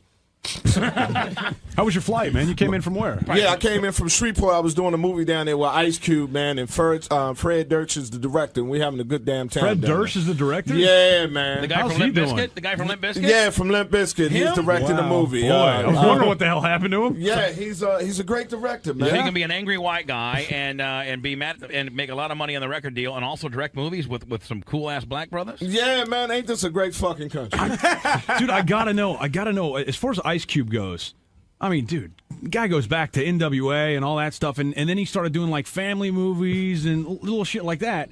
But does he feel like, is he losing his street credit in the black community, or is he still on top of his game? Fuck no, he got like 2 big bouncers that'll kill everybody in this motherfucker. And all of them. That's street cred right there, baby, right? You can tell them how many brothers you got on payroll with street cred, right? Yeah, he got, and them motherfuckers just got out. Yeah. So, he ain't got no problem. Now, in the street community, based on how many guys you got on payroll, how big they are, how bad they are, if they just got out, does that add street cred? Hell yeah. But shit, I don't know who want to stay. Listen, let me just tell you this shit. Anybody that's in the ghetto that want to stay in the ghetto is a fucking fool. We didn't stay there because we wanted to. We couldn't afford to move nowhere else. I'm with you. I like the hills. I like my refrigerator being full with shit. You look down on the ghetto You now. understand? No, I don't look down on it. What I say is, goddamn it, look up.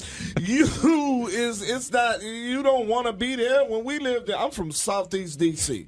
Everybody talk about everybody having fucking money and you seeing people with money. You never went through the kind of shit that you went through when you in D.C. because, motherfucker, I was broke. And I used to drive by the building, the Treasury Department, where they made the shit. Now, that's torture. How's Baltimore? In that building, they got all the motherfucking money. They're making motherfucking money. Tearing it up when one word ain't right. That's the kind of shit. You ever pass by Baltimore? What's- You yeah, partied what's in Baltimore. Baltimore like, How's man? Baltimore? Baltimore is Now, hell. be on. Baltimore is hell. Is it a horse shit town? It's got the best crabs, but other than that, the motherfucker's fucked up. I'm serious. I mean, I love Baltimore. It's cool. Don't get me wrong, but it's fucked up. Have you ever seen The Wire? How close is that to reality? That's the truth. I'm serious. That was my high school. I used to get high with my teacher, and the motherfucker still didn't pass me. Yeah, you probably bought the weed. Yeah, I bought the weed. He hit the weed and still give me an F. Bastard. So if he anywhere, you ain't shit.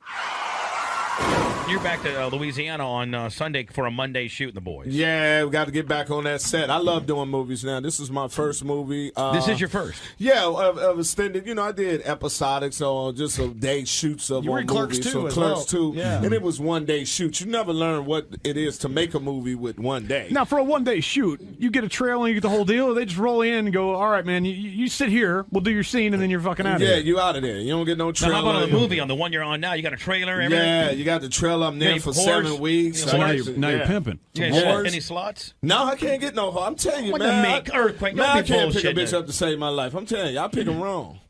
Well, you pick them wrong, but you still can get them. You got money? You see our wives hanging out there? I seen you had a nice little white woman. That was- out there. Yeah, That was- he that was, was his wife. Earthquake was checking out Heather's ass. I saw him. Yeah. You see my wife's titties, man. That was your wife right Yeah, there. yeah. You got a good one. You can pick them. Yeah.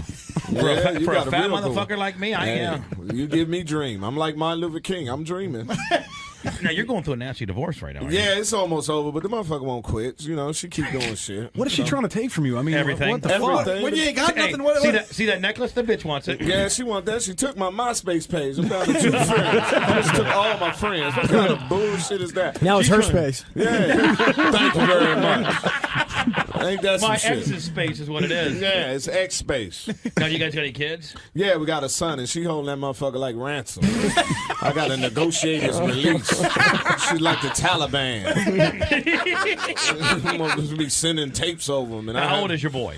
He's 5. He'll be 6 on June the 4th. So he don't even know what's going on. I does mean, he? Yeah, he knows, but he knows his father loves him. You talk about the dirty divorce, but is it really, honestly, God, that bad? Is Yes, it that is. bad? It's that Oh, bad. Spice, I'll tell you, it's the fucking worst shit you ever go through in your It's the entire life. worst shit. I mean, I don't know who passed these fucking It's extortion. rules. It's modern day fucking extortion. It's extortion. But at the same time, you got to know that, okay, well, look, this bitch obviously it didn't work out with, so you're able to move on. So you can't move on. So you can get some other bitches if you want no, now. you can't move on because this person keep you in litigation. No. I mean in the sense of you going to get some other ass. No, but what you want another ass if you got to sit there and you can't move on? If you keep going into this part of your life, you can't move on.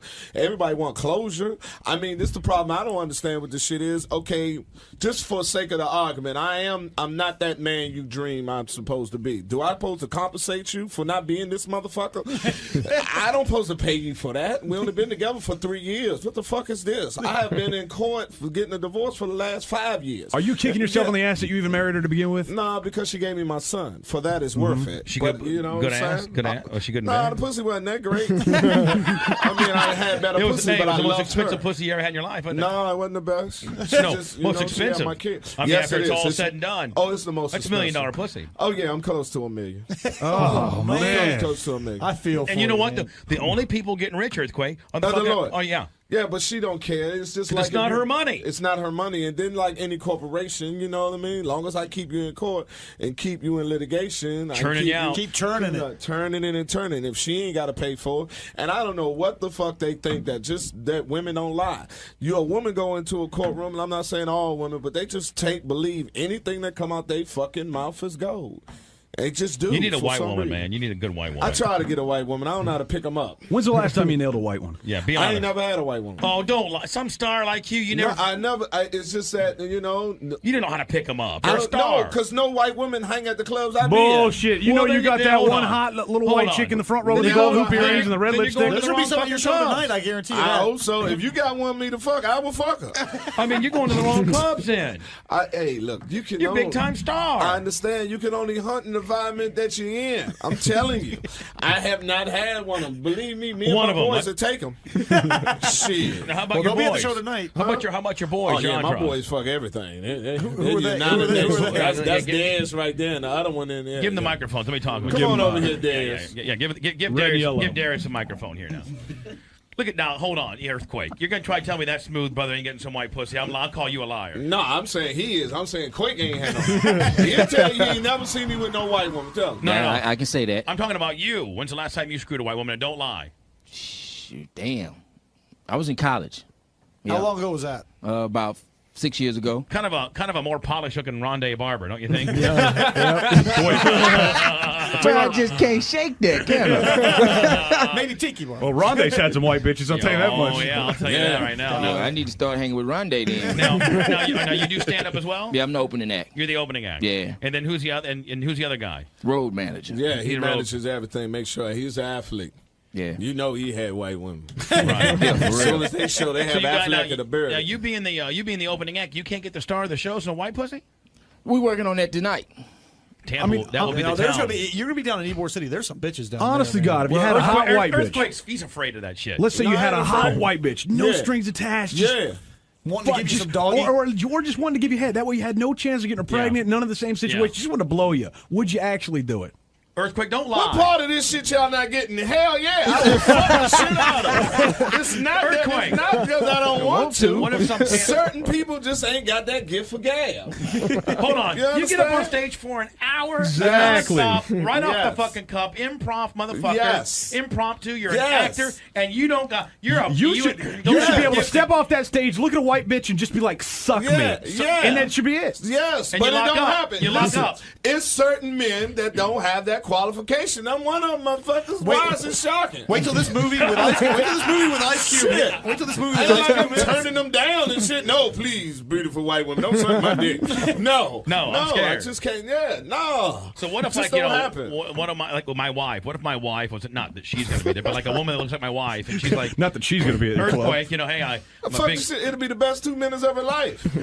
I'm telling you, man. I'm with it. Now, you got the average, you know, black guy, you know, big dick kind of deal? It all depends on the competition. Well, Like, I mean, My dick perform according to the competition. have you seen your boys' dick here? I mean, you Of guys, course you they know, have. you guys probably my compare dog, dicks here. Man, them motherfuckers right there, boy. Them motherfuckers don't play. They got big dicks, huh? I don't know how big their dicks is, but they don't play. What's that mean, Earthquake?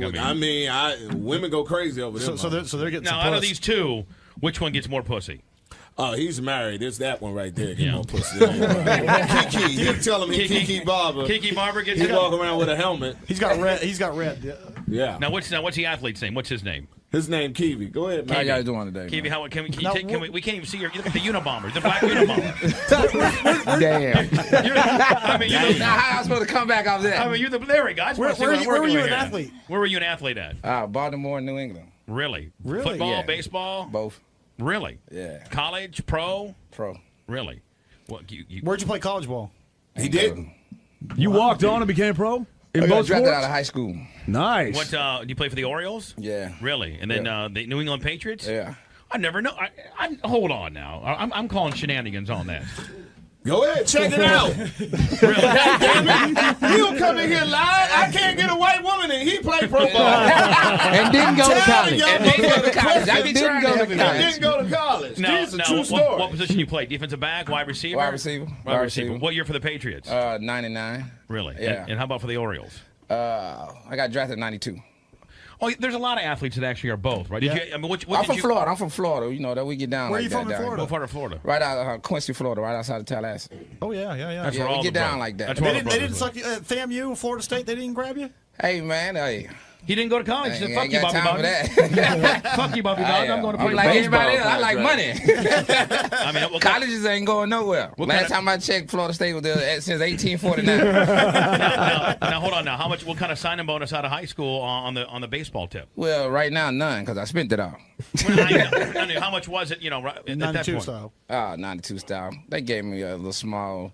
I'm embarrassed to say, man. I'm embarrassed to say, don't man. be That's embarrassed. back then. It's years I ago. ain't got it no more, man. I got it all on my hands and wrists, You're man. hanging out with Earthquake. There ain't nothing embarrassed, and you're getting more pussy than he is. There ain't no Hey, embarrassment. man, I'm married, man. I don't know what you're He's looking talking over about. his shoulder like this. You must be married to a black woman because you're looking over your shoulder waiting for a bullet. I am married to a black woman. Yeah. That's why I'm like, hey. No, I mean, like you get 500,000. A little more than that. A little more than that. Damn. And you didn't have any of it left now. Blew it. Huh? You don't have any of it left now. Man, blew it. 18 coming out of high school with 500,000. What'd you do with it? I know I wouldn't have it. What'd you do with it? It's a place called Magic City in Atlanta, Georgia. I know where my money at. It's a strip club up there. Yeah, up in Atlanta, They're holding Georgia. it for you. Yeah, they just holding it for me. Yeah, You getting some interest. Yeah, that's all. Yeah, It's like a you bond. know, It's an IRA. Yeah, you know, 10, 12 years of Magic City. Yeah, just go in there. That's where it's at. Now, Rondé, what's your deal? Where are you from? This man just gonna keep calling me Rhonda. What's your deal? I'm from Houston. Houston. Yeah, Okay. I'm a Texas boy, man. And how long you been on the road with Earthquake? Well, we've been friends for about 12 years. Right. Yeah, we've been working out together on the road last year or so, doing it big. You looking for some pussy tonight? So now, is your pussy of choice or black, white, Hispanic, Latino? As long as she was born a girl, it don't matter to me. Man. And over 18. Yeah, I got to be over 18. Now, Earthquake, if you were to put an order in tonight, like if you could Yeah. would it be white, black? I mean, well, you never had a white one. Well, I'll take a white one. I'll take a sister. Take a Latino. Asians? Asian? Nah. Who's your dream woman? Halle Berry? No. Alicia Keys. Queen. Oh, Lord. I make Alicia love Keys. Alicia Keys. Alicia, please, man. Have you seen her complexion? Queen Latifah? I That bitch love is oily as fuck. I agree. She's hot. I take Earthquake. Alicia But she's Keys. not Rihanna. Your but boy she's said hot. Queen Latifah. I'm saying Queen Latifah. I fuck Queen Latifah. And her girlfriend. You get up in the mix. You get right up in the mix. I'll fuck both of them. They gonna have to wait between each other. So Alicia Keys, your dream girl. She's hot as fuck, I love man. Alicia Yeah. Keys. She's I'd hot. make love to Alicia Keys if she came out of AIDS clinic. And the other sisters. You gotta like Rihanna. Huh? Little Rihanna. How about Beyonce? Nah, Beyonce. Nah, I had to kill Jigga. Right. You fuck with Beyonce right now, you got to kill him. He don't take losing well. What about Vivica Fox? Is she still looking good or is she hit the wall? Yeah, she a friend of mine. She Oh, cool. okay. She hot. She hot. I mean, She's she hot. hot. you Yeah. know. These just jokes. No. He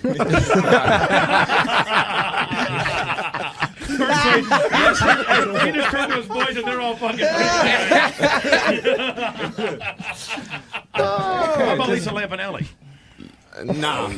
You wouldn't fuck her. No, hold on. She Lisa, fucks a lot of brothers. Yeah, well, she's on the Jews now or something like that. Nah, she fuck a lot of brothers. I did a thing with her. She fucks a lot of brothers. Nah. You did a thing with her. What do you mean? You put it in her ass? Nah, we did something together, and she said she fucks a lot of black She does men. a lot of black. I said, well, you must not got to the E's yet.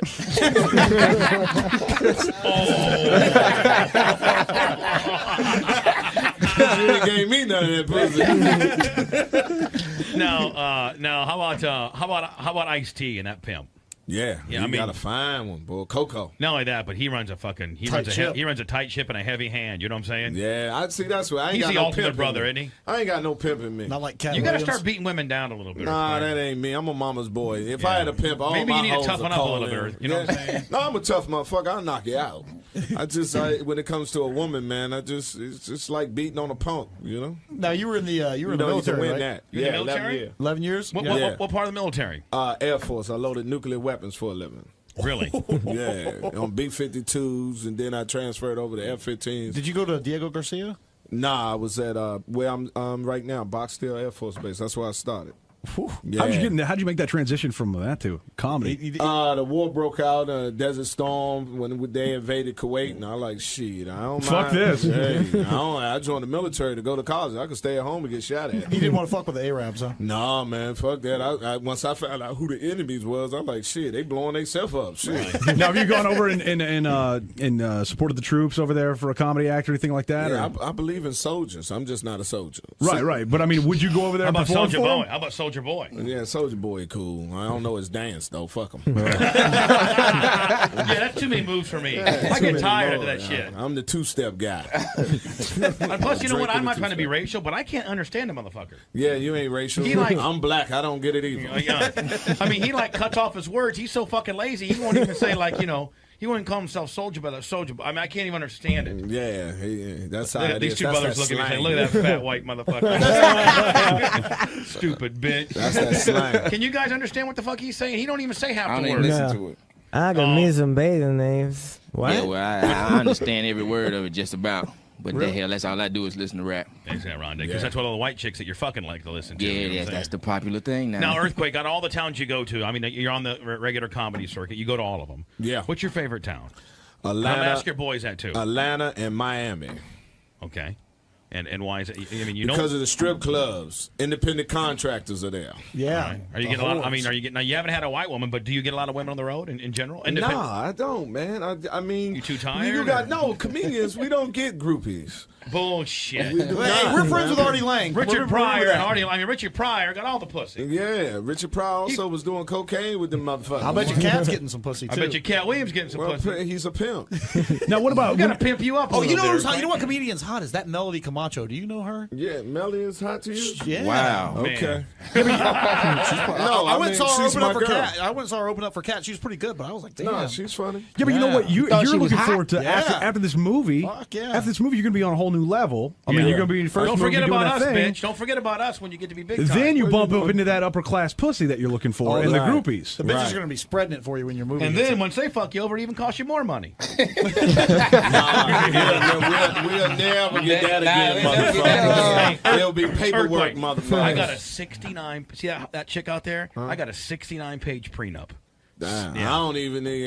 Mine ain't gonna be that motherfucking long. No. You get what the fuck you came in with. I get what I came in with. Peace. Sign here. Sincerely, fuck you. Get it notarized. Yes, that's right. Ain't no more of that. And have one of your boys' witnesses, and it's fucking law, man. Yeah, it's law, man. Ain't no leaving. Fuck that. Earthquake is in the house. Love Earthquake. Doing some movie deal. It's Earthquake. What's the movie called? You told me earlier. It's called The Comeback. About football, right? About football. It's about the first female young lady quarterback to take a Pop Warner team to the Super Bowl. To the Pop For real? Warner I mean, it's a real for story? It's a real story. So is this like a drama? Like yes, it's drama. Total This is drama. comedy? You're not gonna be Total being drama. Earthquake and it's being total crazy? Drama. So It's hold a on, are you drama. Earthquake, and then at the end of the day you screw her or what? Yeah, nah, I'm just she a kid. Man. Oh, I'm sorry. Yeah. I thought she grew up to be like Queen Latifah or something. and Nah, you- you know I do Queen Latifah. I got issues with Queen Latifah being a cover girl model. I'm sorry. That doesn't make sense to me. She's fine. You She's think fat. so? I don't. I can't You know see about Queen it. Latifah's fine, and you're giving me a hard time about Melody Camacho? Are you kidding? I didn't say Melody wasn't fine. Said her I jokes just were tired. said She ain't finer than Queen Latifah. Oh my You god! said her You jokes need were some tired. glasses. You said her jokes were tired. No, Melody's funny, man. Melody's jokes are She's tired. very funny. She's funny. She's very funny. Anyway, Melody, my girl. Earthquake, thank you so much. You and Thank your you boys. for having me. Thank you so much, and thank you for you and your boys and Yes. the Baltimore Oil/New England Patriot that wasted $500,000. Oh, I got an email that he left the New England Patriots weeks before the Super Bowl and didn't get a ring. Are you What? shitting me? Is that true or not?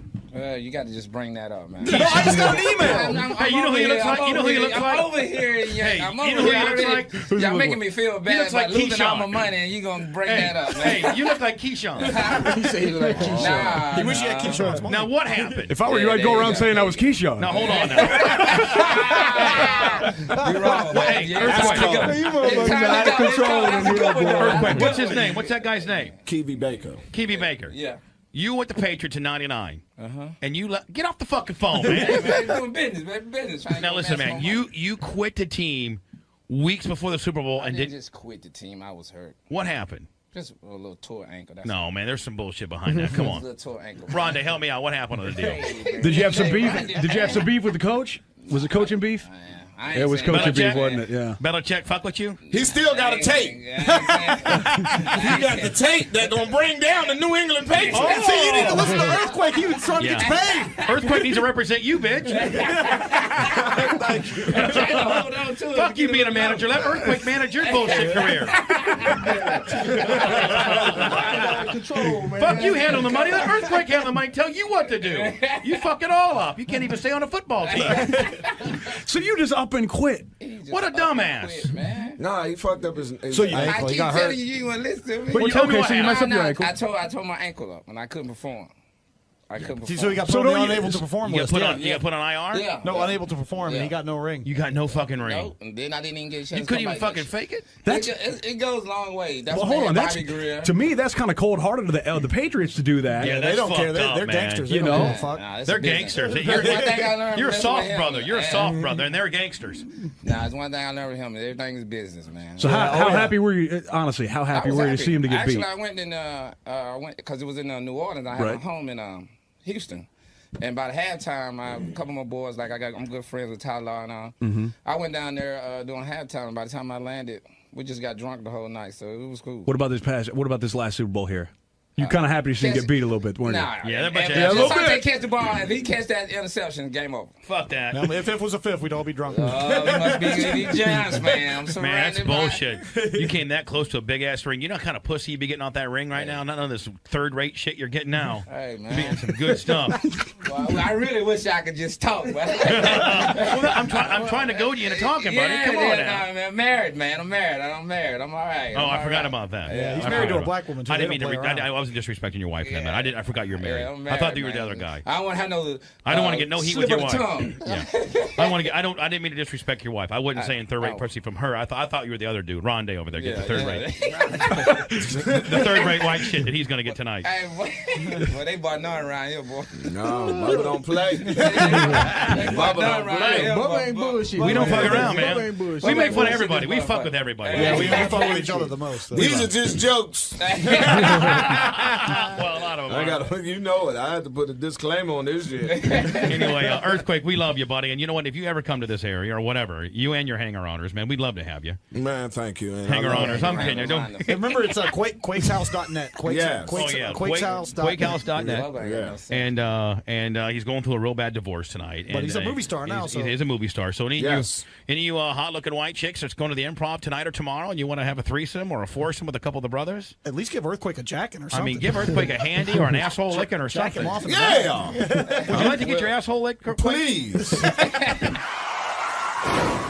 Earthquake, how'd it go in there? It was great, man. Bubba's my man, the love sponge. You ain't nothing better than that. He's quiet, he's wild. If you listen to it, this was just jokes, okay? I'm telling y'all, it was jokes. But Bubba's a great man, and it was an honor to be on this show. I had a great fucking time.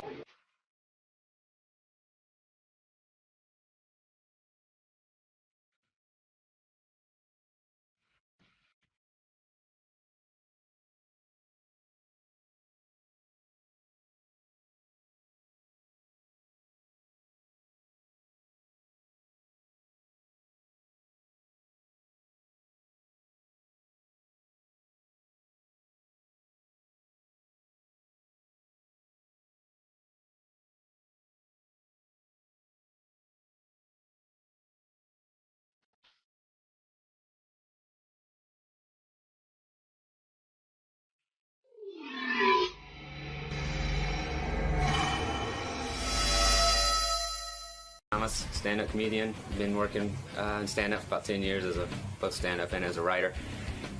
Left on tour about 3 months ago, moved into a tour bus, and huge fan of the show, listen to Sirius all the time. It's kind of like my outside contact to the world, actually. And always thought the Howard Stern room was the toughest room in the country, and I figured if I could come in and do a little bit of my act and pull it off in this room, then maybe I'm on to something. So Howard and his show are sort of a benchmark for how far you've come comedy-wise? Hopefully. I mean, that's what I hope that, if it all goes well, I guess I'll find out one way or another here this morning. As a fan of the show, you know that sometimes it doesn't go well in here. Well, as a comedian, I know it doesn't go well. Right. So I can't imagine. Just imagine it's going to be amplified by 10 times that, in the room. But, what are you going to do, man? either way, you're still going to continue on with your comedy. Well, I'm kind of past the point of no return at this point with it, but yeah, I hope to be able to, get at least a gauge of where I'm at, and maybe if I should spend the next year continuing to open for other comedians, or if I can actually step up and start headlining like I've been doing the last few months and continue to go that route. All right, Jamie, good luck today, man. Thanks, man. All right, speaking of comedians, so I get a letter from a guy. Yeah, this is interesting, this story. I get a letter from a guy named Jamie Thomas, not to be confused with Jay Thomas, who will be here on Friday. But Jamie Thomas writes me, and he says, look, I'm a comedian. And, there's Jamie Thomas. Oh, hey, man. Oh, man. What happened to you? I didn't know who that was sitting out there. I would never have guessed comedian. That was Kenneth Keith Kallenbach. Bro, where are you from? You look like you're from, the hills of, West Virginia. Alabama. Alabama, yeah. That's what I thought, that's what bro. you look like. I would guess rum runner, moonshine seller. When's the last time you ate, dude? It's been a couple days. Yeah, you're a skinny dude, man. You know what he looks like? And I'm not casting any aspersions here. I don't know you at all, but you look kind of like a meth head. Do you do meth? Do you do crank or meth? The 300-pound guy is selling me? Yeah. Well, I wish I needed. So what's going on with the teeth? You can't get them fixed? I mean, you're in show business, right? Well, obviously just starting out. So. All right, you're just starting out. So Jamie is a guy. He writes me a letter. He's a sincere guy. He said, I'm look, looking him over going, now, if I had to pick a profession for him. Serial killer? Well, he could be a very funny comic. I'm sure he is. Of course. So anyway, Jamie wrote me a very passionate letter, and he said, look, I had this burning desire to be a stand-up comedian. What was he doing while he was burning? Well, let me tell you what. He's a married man. He's got 2 kids. Wow. Say goodbye to them. And I'll tell you, 3 kids, sorry. 3 kids. And you know what? I'll tell you how much. Your wife must be so proud. I'll tell you how much he put himself on the line. And Jamie had an engineering job. Good job. No. He made money. What railroad? Yeah. What does an engineer do, honestly? Actually, I work for it's a big company. I was a computer engineer for programming and stuff for TiVo software. Right. So you were making a good living, right? Yeah, great living. And Jamie, unbeknownst to his wife and his children, quit his job, and he went out and started doing stand-up comedy. They didn't know a thing. They didn't know a thing until 14 months later.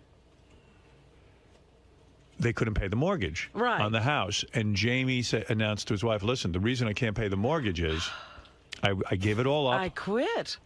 Now you do have a responsibility to your wife and kids. I mean, that's a bold move, isn't it? Don't you think you should discuss something like that with your wife?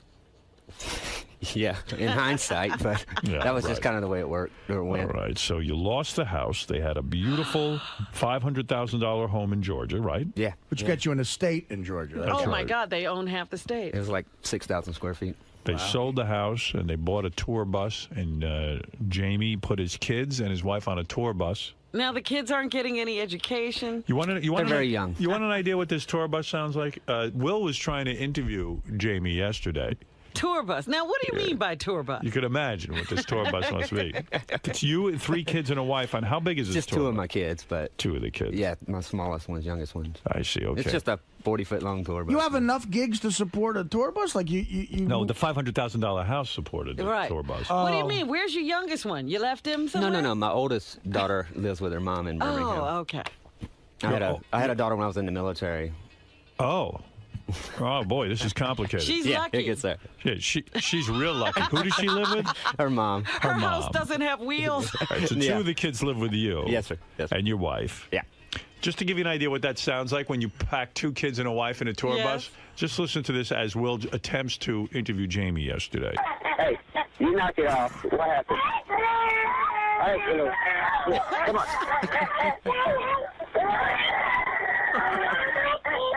Jamie, what's going on?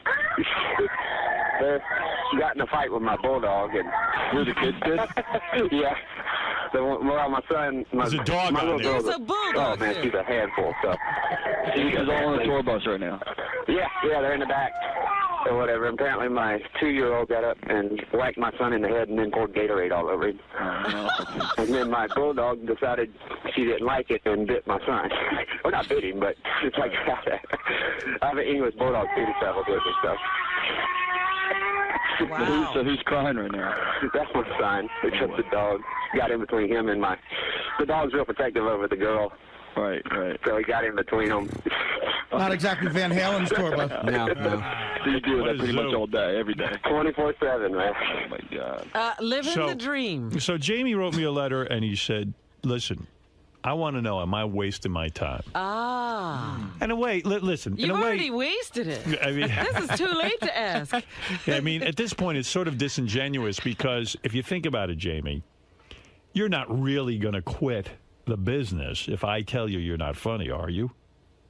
No, not quit. I mean, I think I am past the point of no return. But, right. Well, I have to. I mean, obviously, this is exactly what I did in life when I was 23. You know, yeah, I had but you didn't have kids Right. and a house. Exactly. But so I can't get honor for this. I support them. You got to chase a dream. But how far along are you, though, Jamie? Like, how far? How many gigs have you done? Have you made any inroads? Do you have an agent who books you? Like, how far are you into the whole thing? Yeah, I've been doing well. For the last year, I've been headlining, doing 45 minutes. Doing. Oh, really? Yeah. Oh, no kidding. That's tough. That's pretty You've good. gotten somewhere. Yeah. Howard, ask him how much he makes for a headlining gig. How much do you make? Like $200-300 a gig. 200, $300, $2 or $3. I've You been do doing- 45 of those. Yeah, I'm not a mathematician, but that's $7,000 a year. I mean, you're making some good money there. But I mean, look. Last year I that's- was doing 20 to 25 gigs a week. So right. Wow. Shows. Right. So you're really honing your craft, is what you're saying. Yes. Yes.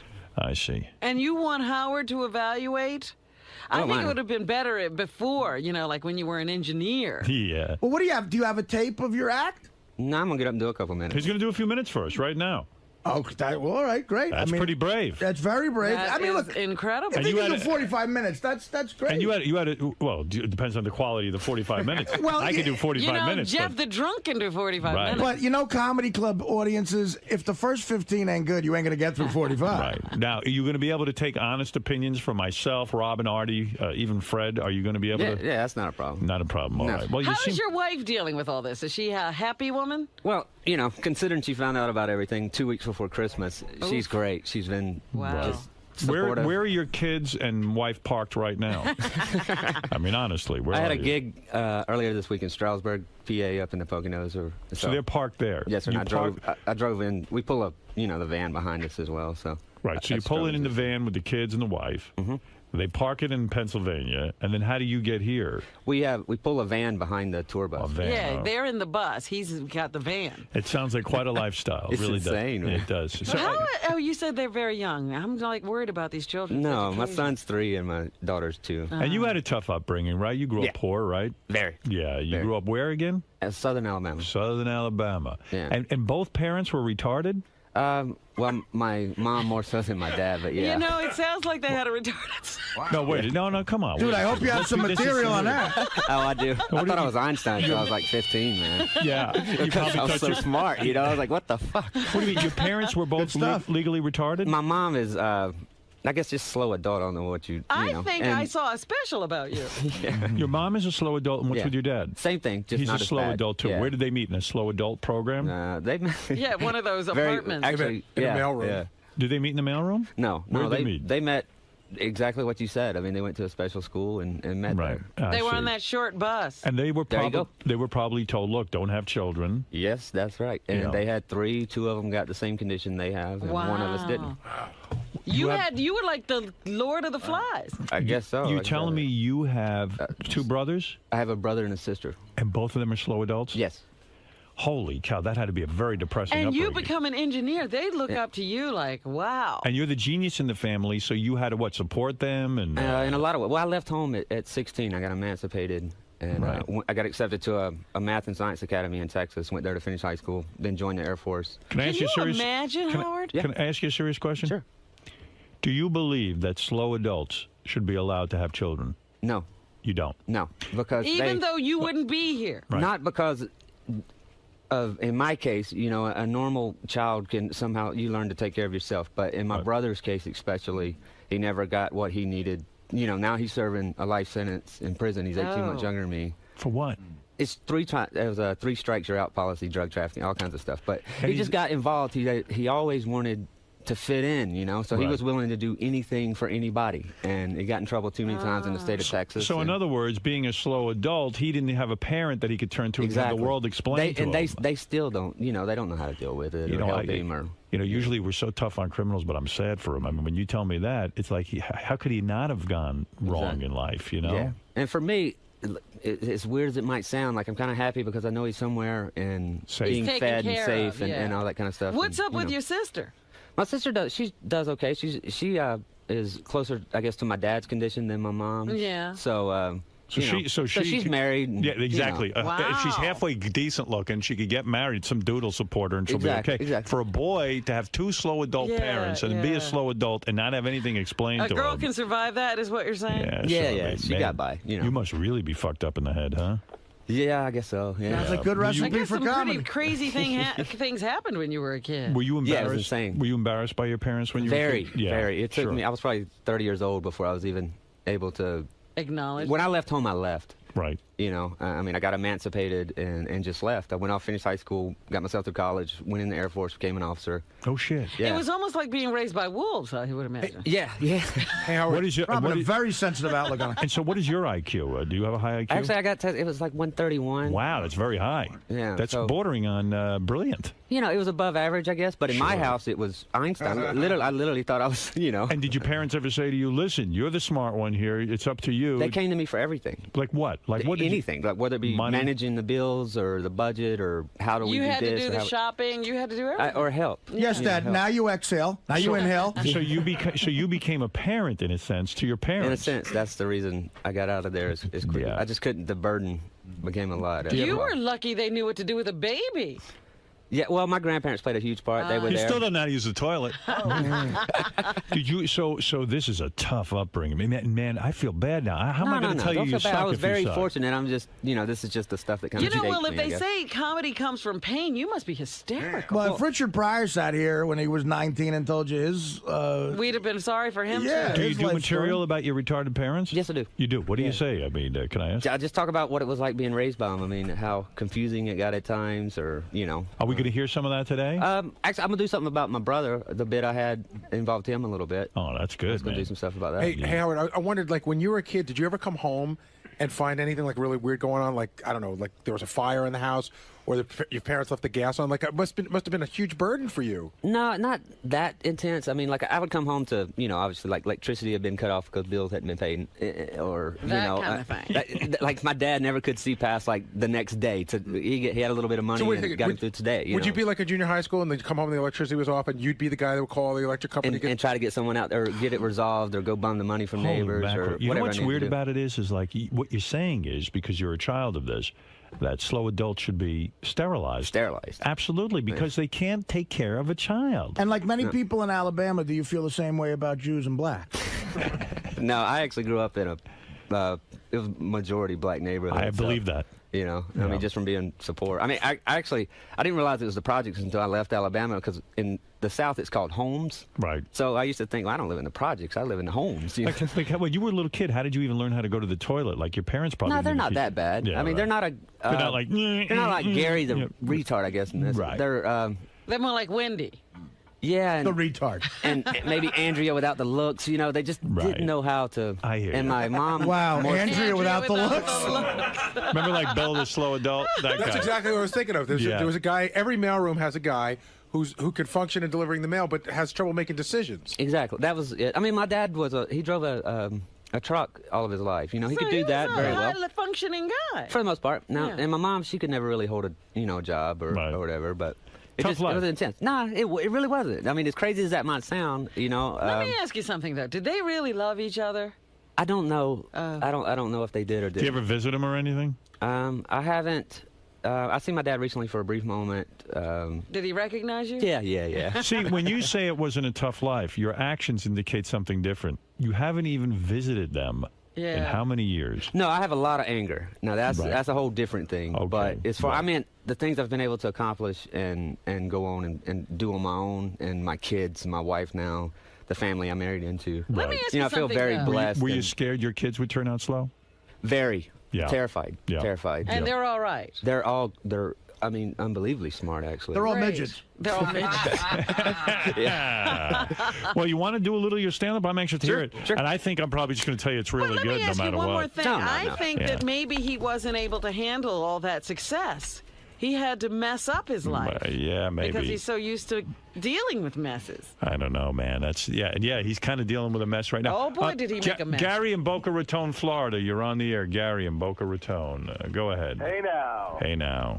How you doing, Howard? What's up? Hey, let me ask you a question. Does this guy, Jamie, is his parents retarded, or maybe his grandparents? I mean, not his No, parents, his parents are retarded. Where have you been? What? He meant the grandparents. I mean, his grandparents. Oh, grandparents. Are they retarded too? Were your grandparents slow? Do you know that? No, they were fine, I guess. They were all right. So he's the only one in the entire family that's retarded? Yes. He's this normal. guy can just stand on 45 minutes alone with this comedy. Well, all right. Let's go and give Jamie a shot. This is Jamie I really hope he's Thomas, and I say you're funny anyway. funny. I really hope he's funny. I hope he's killer funny. But this is a tough way to do stand-up. I would feel weird. No, I wouldn't feel confident doing it at this point. But that's how funny he's got to be. Yeah. Should we bring in more people, or is this like? Do you want a bigger audience? I think that'd be good. This is fine. Yes. Okay. You're probably used to this number. See, he's a real pro, Artie. Not, you're a little bit of a baby. I got to tell you, yeah, I'd be intimidated by this. This guy gets right up. He doesn't care how many people are in the room. You probably played rooms as small as this. Smaller. That's right. All right. Go ahead. Jamie, I'm turning Jamie Thomas, everybody. You decide. Should Jamie stay in stand-up comedy or not? All right. Go ahead. Well, like I said, I got a big, huge family in Southern Alabama, and we used to get together every holiday for meals, stuff like that. And my grandmother used to cook Christmas dinner. She'd cook night and day, and we'd all show up, me, all my cousins, and all that kind of good stuff. And, she'd get a little tired. And my grandmother was this big, huge 350-pound lady, nice Southern belle, and she would never fart in front of anybody. But after she'd get through cooking dinner, she'd always have to slip and go take a nap now. Now, when my grandmother would go to sleep, the funny thing about her was she would snore. I mean, so bad that it would actually just shake the house. And my cousins and I, we'd sneak back into her bedroom because once she started snoring, we knew it was coming and everything. Now, when my grandmother farted, it sounded like a motorboat just in water. I mean, just water. I mean, it was like, woo. And we used to dare each other to go stick our heads under the cover and see what it was like. And everything. So one year we're back there, we keep taking turns going in to see how long you can keep your head under the cover, and she'd fart all over you and stuff. So my brother comes back there, who's, retarded.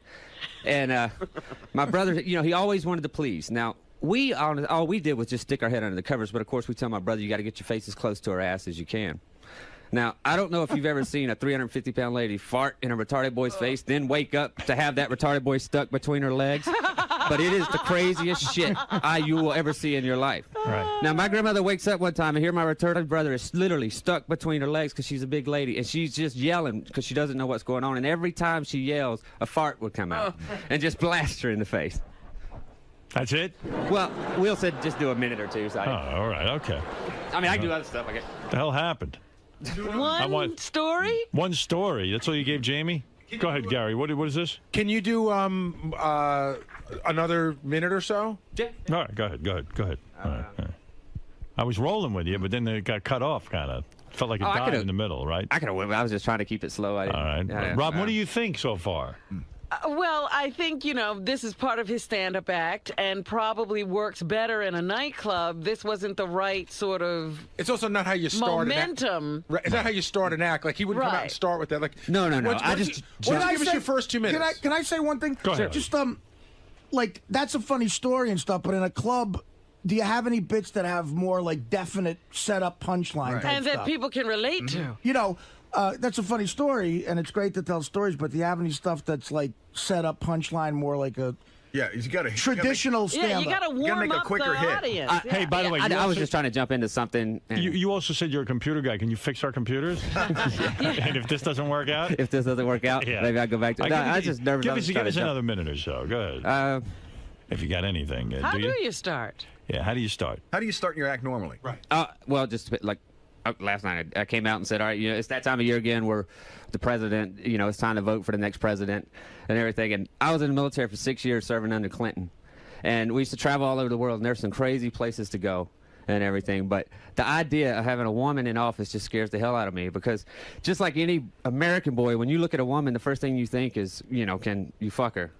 everything. So I know overseas and in Korea and Saudi Arabia, these men treat women like nothing you've ever seen. So I know when Hillary Clinton's going to be standing in there, first thing they're going to be thinking about is, you know, her sucking on Bill's balls and the hairy balls and down on her knees and all kinds of shit. I mean, how the hell are they going to take anything she says seriously? Because when I look at her, I remember the Hillary back in the early 90s, you know, before we knew she was a lesbian and shit.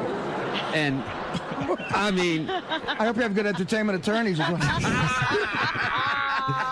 All right, so I like this. In other words, you're saying that if there's a female president, these guys overseas are going to see her just sucking balls. And yes, you know. Jamie, where'd you do that last night? Just at an open mic over in PA. In Pennsylvania? Yeah. Like the Philly area? No, Strasbourg. All right, Robin, should he stay with stand-up comedy? Geez, that's a hard call. If you like living in the bus, go ahead. How long have you been doing it? Off and on. I started in the Air Force Tops and Blues talent show. Like, it's the same start that Earthquake got. Like, how many years have you been doing it? About 10 years now. You've been doing stand-up for 10 years? Off and on. And most of it was writing for other comedians and just developing stuff like that. And making a living at it. What type of making a living at it the last 3 years. Right. What type of material would you write for comics? Mostly political, current What's events. a joke you wrote for a comedian? A political joke? One I wrote recently is Barack Obama. Can you imagine after World War II if we, you know, replaced him with a guy named Rudolph Hitler? Oh, right. I did something like that. Actually, I wrote a bit about Robin recently and her being 69 with Jim Florentine. Oh, really? I wondered when you started dating Jim, because of all the you know, before you slept with him, since we all know you did that by now. We do? Yeah. But when he showed up to pick you up, were you constantly staring at his crotch to see if you could pick up on the size of his balls? Another call to the lawyers. All right, listen. Listen, what do you, I don't know how to advise you here, Jamie. Go ahead, Howard. Oh, boy. I would say this. Not having seen the act, but just dealing with what we've heard here. Don't forget, both his parents are retarded, so go easy. No, you don't have to go easy. No. You obviously have great stories and, you know, good material. It's a delivery problem. Oh. We still need to work on. There's a lot of work to be done. Have you really been doing it 10 years? Off and on. Most of it was writing, and then for the last 3 years, I started doing just opening MC, and then I started featuring and started headlining. Call me Simon Cowell, but I would stop. I would.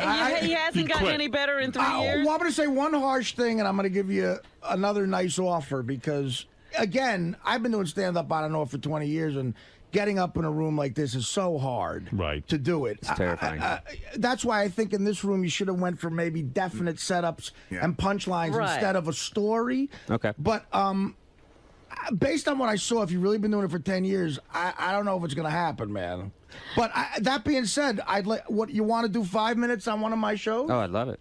All right, well, there you go. You know, we're going to leave it at that. Artie, that's where you're really. Well, are you going to say anything, Howard? I agree with Artie, unfortunately. I do. You think you should just get out of it altogether? I'd get it right out of it, yeah. I mean, based on 10 years, I'll tell you what. No. I've only been doing stand-up, like, as an act the last 14 months. That was what I did behind my wife's back. The rest of I did sketch comedy. 14 months, Artie. Oh, wait, well, that's, you know. That's a little different. That is way different. Yeah, I did sketch comedy and, like, more part of a trio before that. Can you, and if this is an offensive question, stop me, can you rejoin the Air Force? I mean, it seems like take you were back? doing very well. I mean, if you've only and been then doing you it can for go to an open mic night every once in a while. You know what you have? You know, the problem is, it's like you're not prepared. It seems like you're not prepared because you know what you do? You do a lot of and stuff and stuff. You know, that's a nervous we have thing. to add a lot to the story. I think I'm supposed to know the and stuff. Like there's bits, you know, I've been doing and every other hack comic been doing that. It's so second nature. I could do some in a coma, and you know where to hit a punchline. You know where to hit. You know, a pause. It's almost like you expect to laugh, you pause. And it doesn't seem like you have anything that prepared yet. No, honestly, I didn't know what I was going to do, so I walked in the door and got a feel for what you guys were interested in as far as my life. Move. No, I mean, I had a bunch of stuff, you know, well, that can I was tell you something? considering. You've been doing it 14 months is what you're really saying. And I have to tell you something. After 14 months in radio, I was really shitty. Yeah, that's more encouraging, if 14 months. Here's why I'm going to encourage you. I'm going to tell you this. After 14 months in radio, I was worse than when I started. That it took me a long period of time of crisscrossing the country, practicing this, and sort of getting it right So no one really knows the answer as to whether or not if you put another 14 months. Well, see, that's will what I this- was saying. He's not seasoned. He's you can not see seasoned. that he does not know That's how right. to tell the story to get the laugh. You know, it's a good exercise for you to do, honestly, and you could do this on the road. Never do it in a big market or on television. I know what you're going to say. But- Whip out your penis on stage. Well, that or I Eat would blue tell. cheese. I would tell old jokes. Yeah. I would get on stage and tell old jokes to get your presence down. Yeah. And then go into your material. Like I would literally tell. You know, like what Jackie Martling used to do. You get up and you tell an old Used joke to? from a joke book. Used to. Come Still up, doing come, it. with a, come up with a He used to do persona. it. I'm sorry. And then What'd rewrite you do those. it still, different? Jackie's still doing it. And He's rewrite still- those jokes. He's still Well, practicing. what about what Bob Levy does? He eats blue cheese out of a chick's ass. Would you ever consider doing that? How about grits out of No, somebody's ass? I'm saying That like you know what? You go on stage somewhere where you know it's not going to leave the room and do like a Seinfeld bit or something. Would you ever wear a clown outfit? No, all right. You know, I mean, do an established thing with punchlines, almost like an actor would Who are do. comedians you admire? Eddie Murphy, Richard Pryor. Yeah, but you know something. Cat I don't- Williams. but you don't See, have now that. You know, you I've have never any worked white in front guys? of white people before. You got either. that look more like a Jeff Foxworthy or a Larry the Yeah. Cable Guy kind of thing, and you really should exploit that. I mean, I'll say one thing: you don't have the material yet, but you've got an interesting look. And you've got a nice stage presence. I think Artie's right. You've got the same interesting look Fred has. I'm seriously. It's like there's a look to him. If he came on stage, you'd be paying attention to this. Well, Fred guy. makes a good point that says like Jeff Foxworthy got a hook. Like you might be a redneck if. Right. Those are definite setups and punchlines. Like steal material on a Tuesday night in Mississippi, and eventually get you'll make it your own. Right. Artie, you're saying he should steal material. That's your advice. On a small night to get his stage. Steal a fright. half hour of Foxworthy. Ton of people do that, and then you get comfortable on stage, and then you write your own stuff. I mean, you can start off your act like, so my parents are retarded. I mean, that's going to get everybody's attention. people, and then build from there. All right, so listen. Okay, here's the advice, Jamie. We're saying 14 months, a little too early to tell. You got to keep working at your craft and make sure that you get some punchlines in there, Artie says. I say Steal material is what Artie said. I said rejoin the Air Force and go back to fixing my computer. But no, I am telling you definitely that you can't judge somebody in the embryonic stage of a career unless you're like this breakout brilliant comedian. So you got to keep working on the craft, and that's what it takes. And that was the whole purpose of this year when we threw everything in. I just wanted to go out and work as many gigs as I could. And That's by the way, get it on do. stage as much as you can. It's the best thing in the world. It really is because you'll get better every time. But again, this will put it in perspective. If you really had been doing it for 10 years, I would tell you to quit. Yeah. How many years did it take you to get about 18? Comfortable. He just started getting comfortable last week in Atlantic City. I'll tell you, on and off, comfortable. It took me 4 years to pass at a club in New York City, which, you wait online, you go on stage, and you got to pass. It took me from the ages of 22 to 26 to pass at my first So club. that's the point. I mean, you got to keep working at You're this early thing. You're in early. the whole thing. You're early. But, yeah. All right. Check out Jamie Thomas at myspace.com/comedian Jamie Thomas. That's right. myspace.com. I guess it's / comedian Jamie Thomas. myspace.com comedian Jamie Thomas. Hey, Howard, can I just, you know what? Yeah. Can I plug where you're going to see him with me then? And I'll All give right, you a go nice ahead. I'll give you a nice payday. All I'll right. give you like $500. You do 5 minutes, and it's going to be down south. Look for us in Wellington, Florida, Saturday, March 22nd.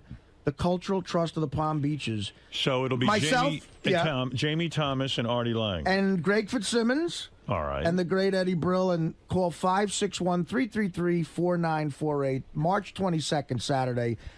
The Cultural Trust of the Palm Beaches. Sounds like a good break, and tape it so we can hear what Jamie That's does. the other We'll thing. follow Tape your it. career. We'll follow your career. All right, Thanks, Jamie, good luck to you. You had a tough life, and you got a tough life on the road with the wife and kids there in the bus. I wish you a lot of luck. I really do. And hope you do well. Pleasure to meet you. You're a veteran, an Air Force guy, so we're pulling for you. Do you have a tape of you doing stand-up? Yeah, I do actually. You should, I got a CD. You should give us that, too. Yeah. Okay. Yeah, this is the most white people I've ever performed in front of. So. Well, let me tell you, us white people, we're real tough, especially Yeah, Robin. you don't want to perform before white people. They're very tough. Yeah. All right. Thanks, Jamie. Nice meeting you. And there he is, Jamie Thomas, Robin, who is trying to be... A comedian. Yeah. He's trying. All right, you're doing all right, man. You're gonna. Yeah, that's hard to get up there and do what you just did. You just did a good job. Bob, go ahead. You're on the air. Hey, first-time caller, long-time listener. He needed a hook. That hook should be, your parents might be retarded if, kind of like a Foxworthy thing. What do you think? All right, well, there you go. Yeah, well, I mean, that's too close. But as an exercise, yeah, definitely, to get better on stage. Sure. All right, I like that guy. And, give a shout-out to whatever his name is. Jamie Thomas. No, not Jamie. Jeff Foxworthy. Well, that ain't going to work on the Tonight Show.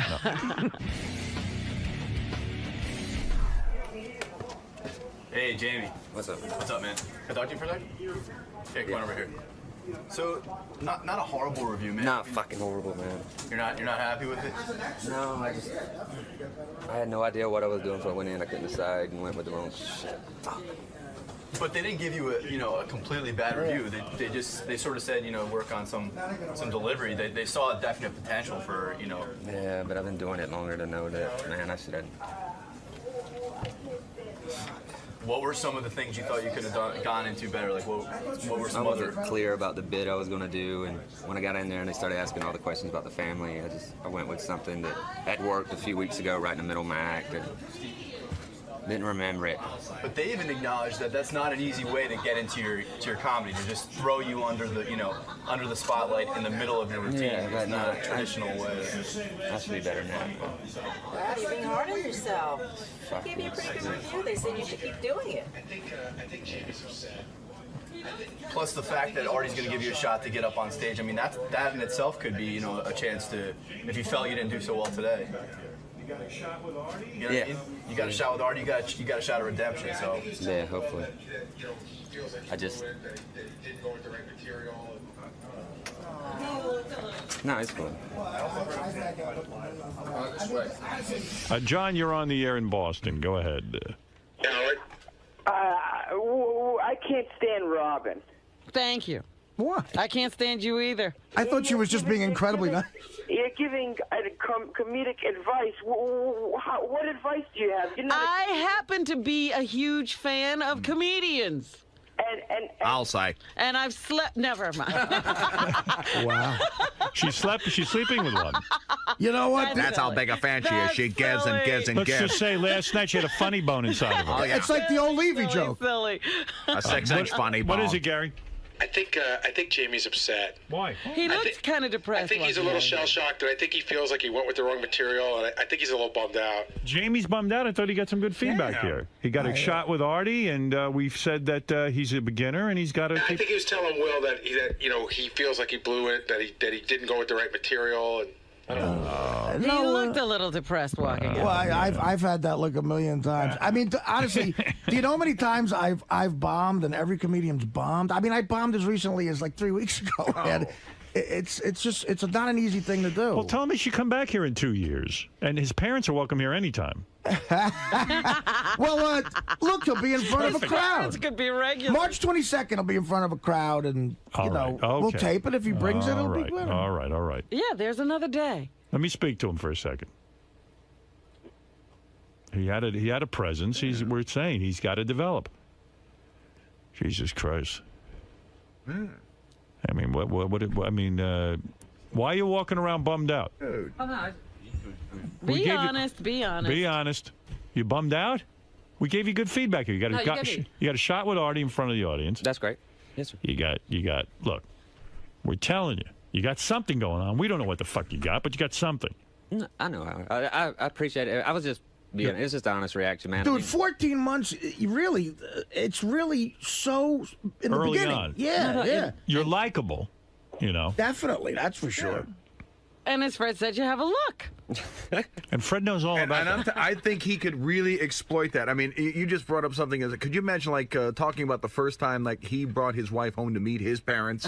That must have been a pretty interesting situation. Let Fred write real life situations like that. I mean, that's what that's what majority of my act is. It's just been my life. And you go out there, you say a lot of people think I'm sick because you look kind of sickly. You say, a lot of people think I have rickets. He even had a good joke a couple of minutes ago. He says, "This is the most white people I've ever played in front of," which you could use. You know what like you should try? You go here's an old joke, but it'll be perfect for you. You could say I recently took an AIDS test, and I got a 65. I know, and that's going to work. Can you know, say this is they're the gonna most look at amount you. of white people I've ever worked in front of. And therefore, I'm going to do all of Eddie Murphy's act because you guys probably don't even know.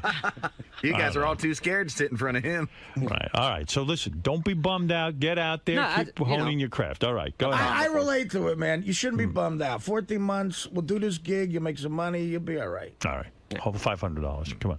No, I'm saying, no, you know. All right. Thank you. It's a start. And an iPhone.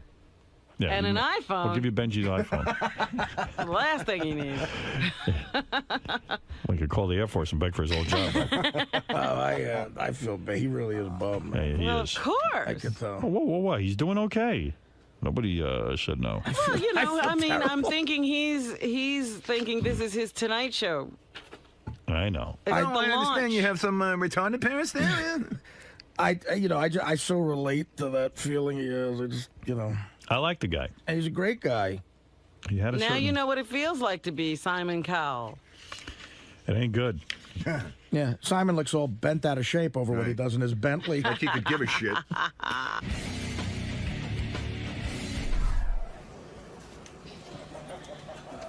So, Jamie, you take that, that second piece of advice from Howard. Does that sort of resonate with you now that you've had another shot to go in there and you sort of? Nah, man. I mean, You take it seriously, so I know obviously you want to do as best as you can, but that wasn't the worst review in the world. You know what I mean? It's not like. Nah, fuck. You could have done better. I didn't want to go in there and seem rehearsed, so I didn't want to do anything. I don't typically write out my, what I'm going to do for the most part.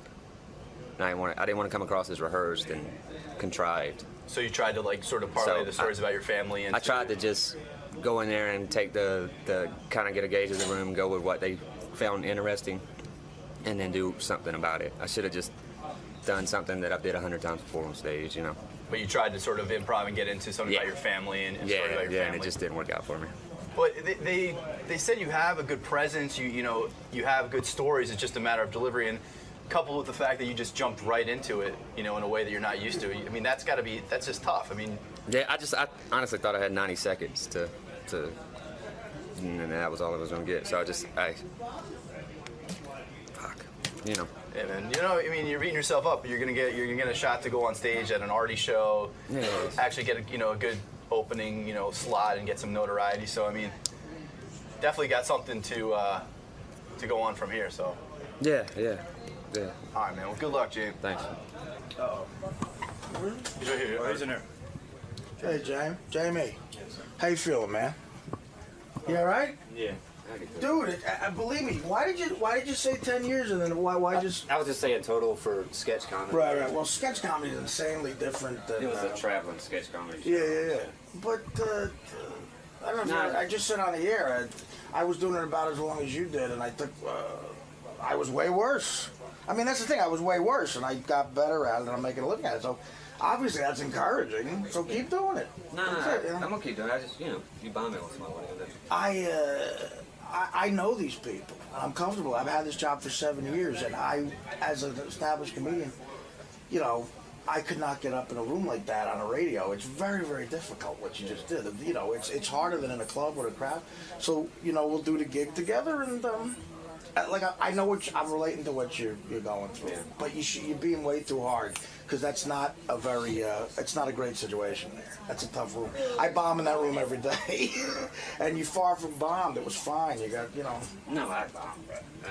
But there's no. How could you kill in that room? I didn't expect to. I just wish I'd have. You know what? You did the right thing in reaching out to us, and it's publicity. You got on the air, and really, do me a favor. This is March 20th, so you got a month. Really prepare like a solid 5 minutes. Go to clubs, get something really tight for this show, and that'll be a huge opportunity because it'll be on tape, and I'll relay what happened, and if that's a big way to get some notoriety and some gigs. Yeah. You work 7 nights a week. Yeah, I've been working 7 days. Yeah, well, that's great, man. 29 shows last week alone, man. Really? Yeah. Where along the Hershey, south? PA. So you just drive town to town with the pleasure?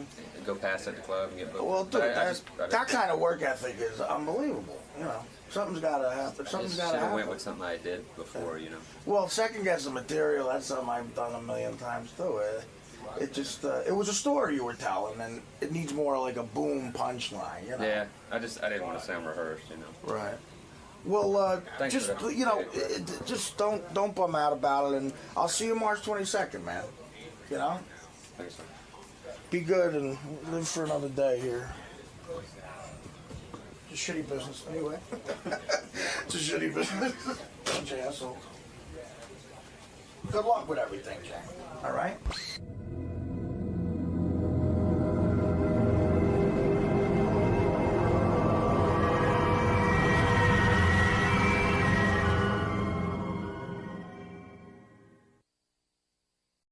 What? Everyone's commenting to me about this. What?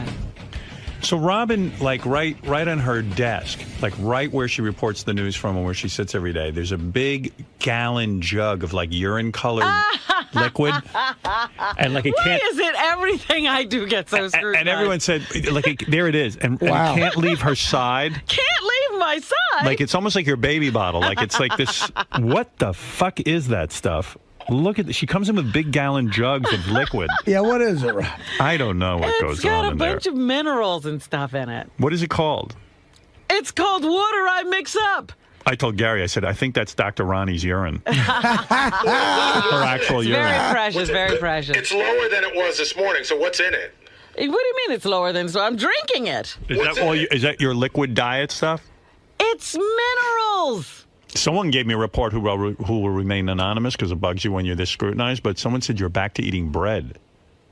Where? They I gave- eat bread occasionally. Yeah, we heard you're eating bread. I always ate bread. I just don't eat it every day, and I Oh. don't eat it all the time. See how irritated she gets? No.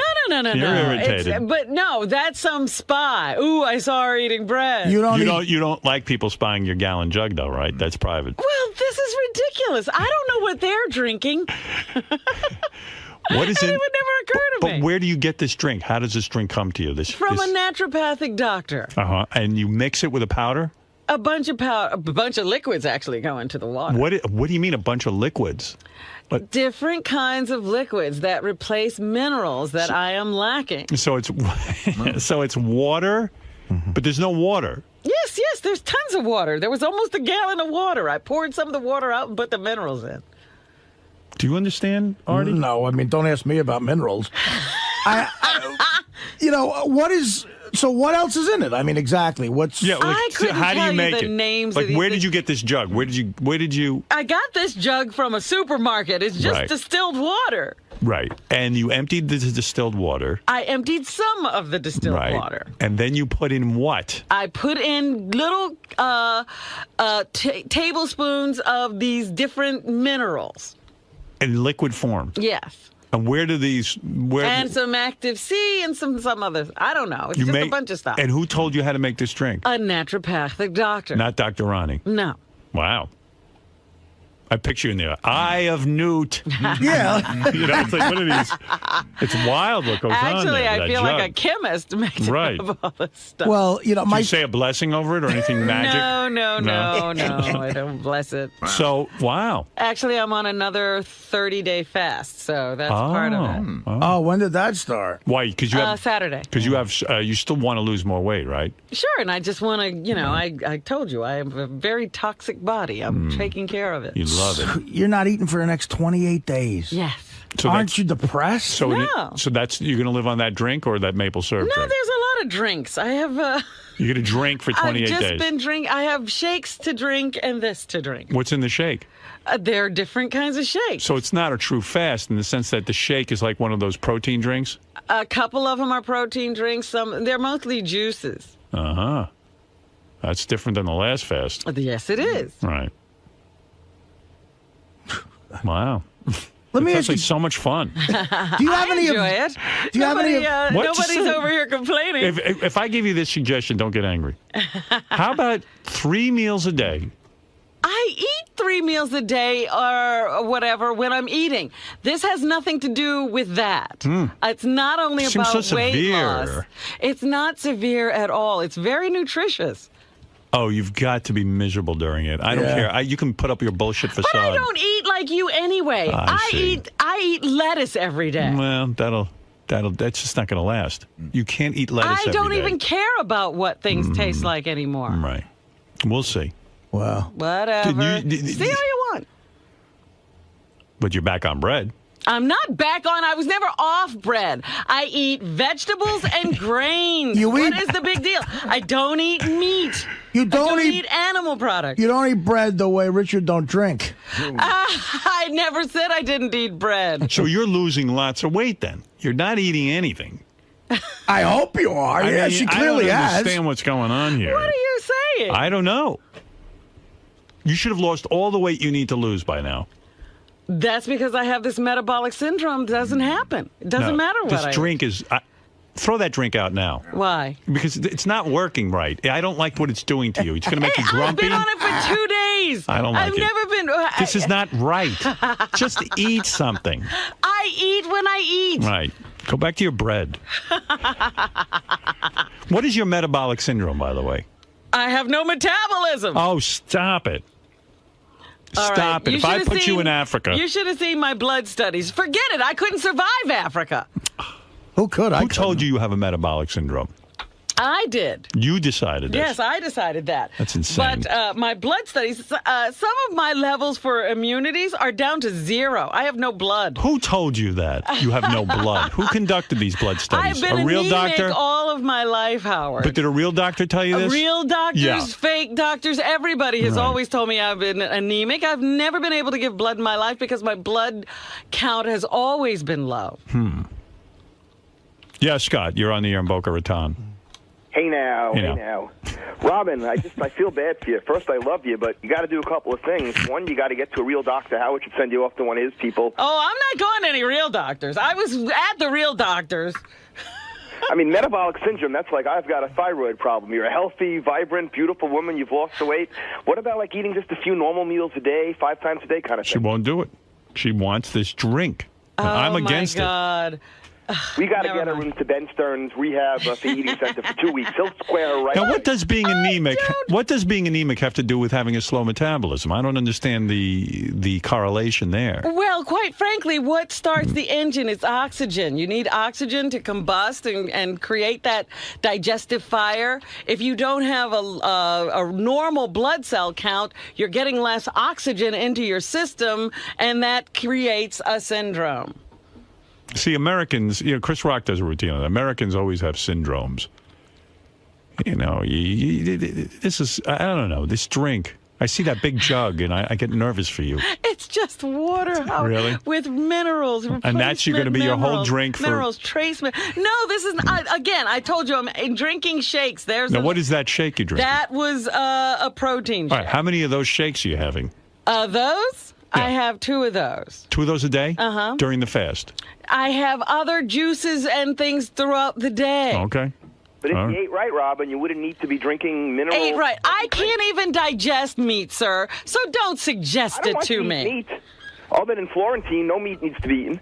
The only meat that needs to be in you is Florentine. Damn, nobody lactose intolerant in Kenya. I'm saying we have to find the right Exactly. normal balance between, spirituality and health. Hey, I got to ask you, with all this juice... I have not complained. Why are you bothering me? With all this juice, do you still have a solid bowel movement? Of course I do. You do? It's Yes. solid. It is solid, yes. How often?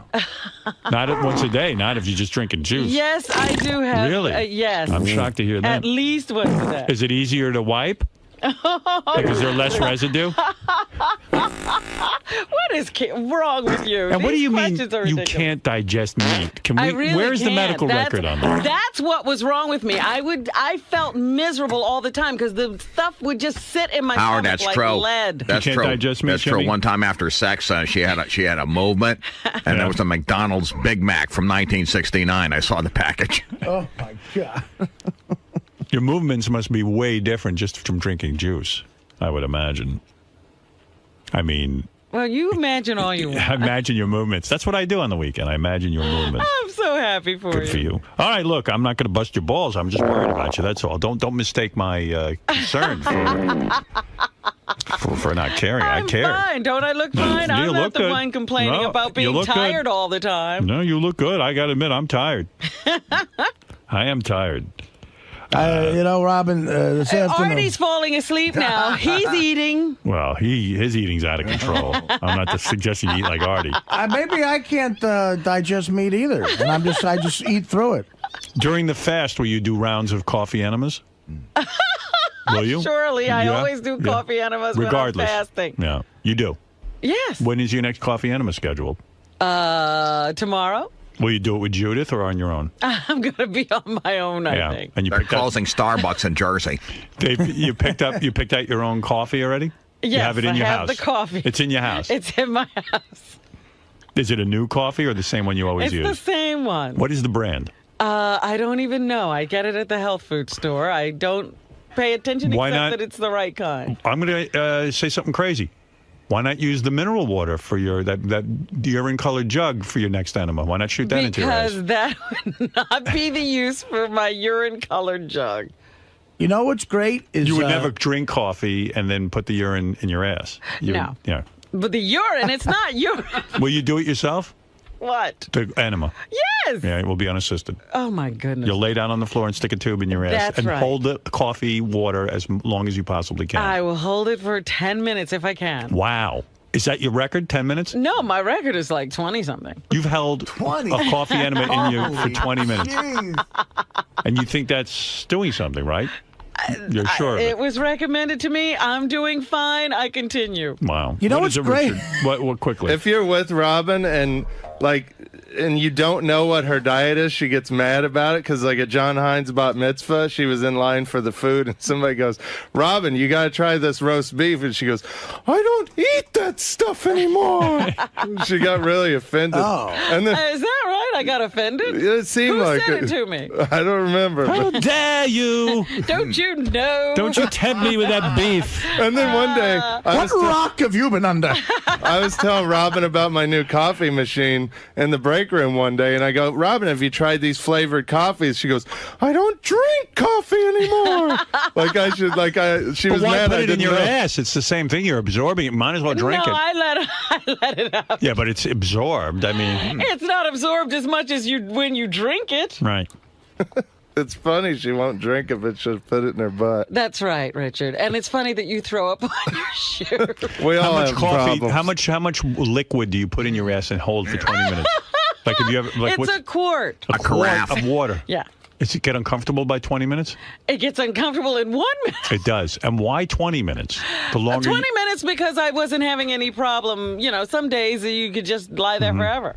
Did you ask her, is it decaffeinated? Or No, is it... it's full strength. So do you get a buzz The from darker, it? the better. You No, get it- some people say they do. It doesn't bother It's me. not grande. No, it's the Tanzanian Gumby Reserve. You know what you should do is you should just shove Juan Valdez up your ass. Wow. He might be up there. Somebody I can't imagine. I honestly cannot imagine taking coffee, a quart, a gallon. What is it? A gallon? A quart. A quart. A quart is like a milk. You ever to get a quart of milk? Okay, so we know what we're talking about. Everybody knows what a quart Right. is, Howard. And Her ass is like a super tanker. and like sticking a quart of liquid into my asshole. And where it is even like you have to pucker up and. Oh my God! I can't even. Does any of it leak out? No, I'm good. Like little drops don't ever. No, nothing. No. If I feel that, I get up and I go. I don't leak. But you never Leak? spilled a little bit of like a half a cup. No. Wow. And how does it get into you? Like in other words, you squeeze the enema bag. No, get gravity, my dear. Gravity oh. brings it in. Oh, excuse me. I didn't know. Gravity. So how long does it take before the whole quart is in your ass? A couple of minutes. So when you say 20 minutes you held it, you're saying after the couple of minutes of it all getting in, then 20 minutes begins. Right. How do you open up your asshole? What do you mean, open it? Like, what do you stick? How big is the object that delivers the enema? It's very small. You lube it up? Yes. Yeah. How far in do you put it? I don't know, 6 to 8 inches. Whoa. Whoa. Yo. 6 to 8 inches. Yeah. Wow. That's like when we hooked up the hoses for the orange juice. Just right in, yeah. That's Can you walk around with the liquid in you? No. No. You lay on the floor. Yeah. You lay down on your back or on your side? On my side. And what do? You read a book or? I meditate. It's painful. Rest, Is it painful? Contemplate things. No, it's like, if you have to go to the bathroom really bad, sometimes you have to sort of, live through that. And get yourself through that. When the coffee comes out, it comes all out in one toilet? In other words, you don't flush. I don't go to another. Does Duty ever come out with the coffee? Surely. Oh, really? Oh, I wasn't aware of that. What do you think the Duty sing? It's coffee, don't go out. Does the Duty smell like coffee? Everything smells like coffee at that point. And after you go, do you examine what's in the bowl? Sometimes. To see what Duty came out. Right? Just to try to make sure everything's coming out. What do you mean, to make sure what's coming out? What are you making sure is coming out? When you say everything, what is everything? What is everything? What are some of the things? In there. What are some things that came out besides Duty? I mean, nothing has come out besides Duty and coffee. Yeah. So you want to see it for yourself. Don't you? I would. Oh, I always look, but I mean, I want. You want to. What are you looking for? Is there anything specific you're looking for? You're just looking for the color, consistency, texture, whatever. And it pleases you when you see what? No, it doesn't please me. I'm like, my God, where's it all coming from? I've been doing this for months. And a lot comes out. And for someone who just eats vegetables and drinks, I mean, what is coming out? A lot of stuff. Duty. Do you have to hire like a shit connoisseur to look at it? No, I haven't had any shit readings, if you will. Well, okay. Hey, I'm curious. I'm being serious about this stuff. I'm not doing it to embarrass you. Sure. You should try Dunkin' Donuts coffee. I've never shoved it in my ass, but I could do a whole 4-hour show just interviewing Robin. It's fascinating. I mean, look, if this is what's making her healthy. I just sit over here minding my own business. No, that jug. And I happen to be carrying, I have to drink this whole jug of water today, so I have to have it here. That jug is such a prominent, it's as big as your head. I mean, the jug is there. Well, it's a gallon. Everything with you is jugs. There's 3 jugs over there now. That's some jug.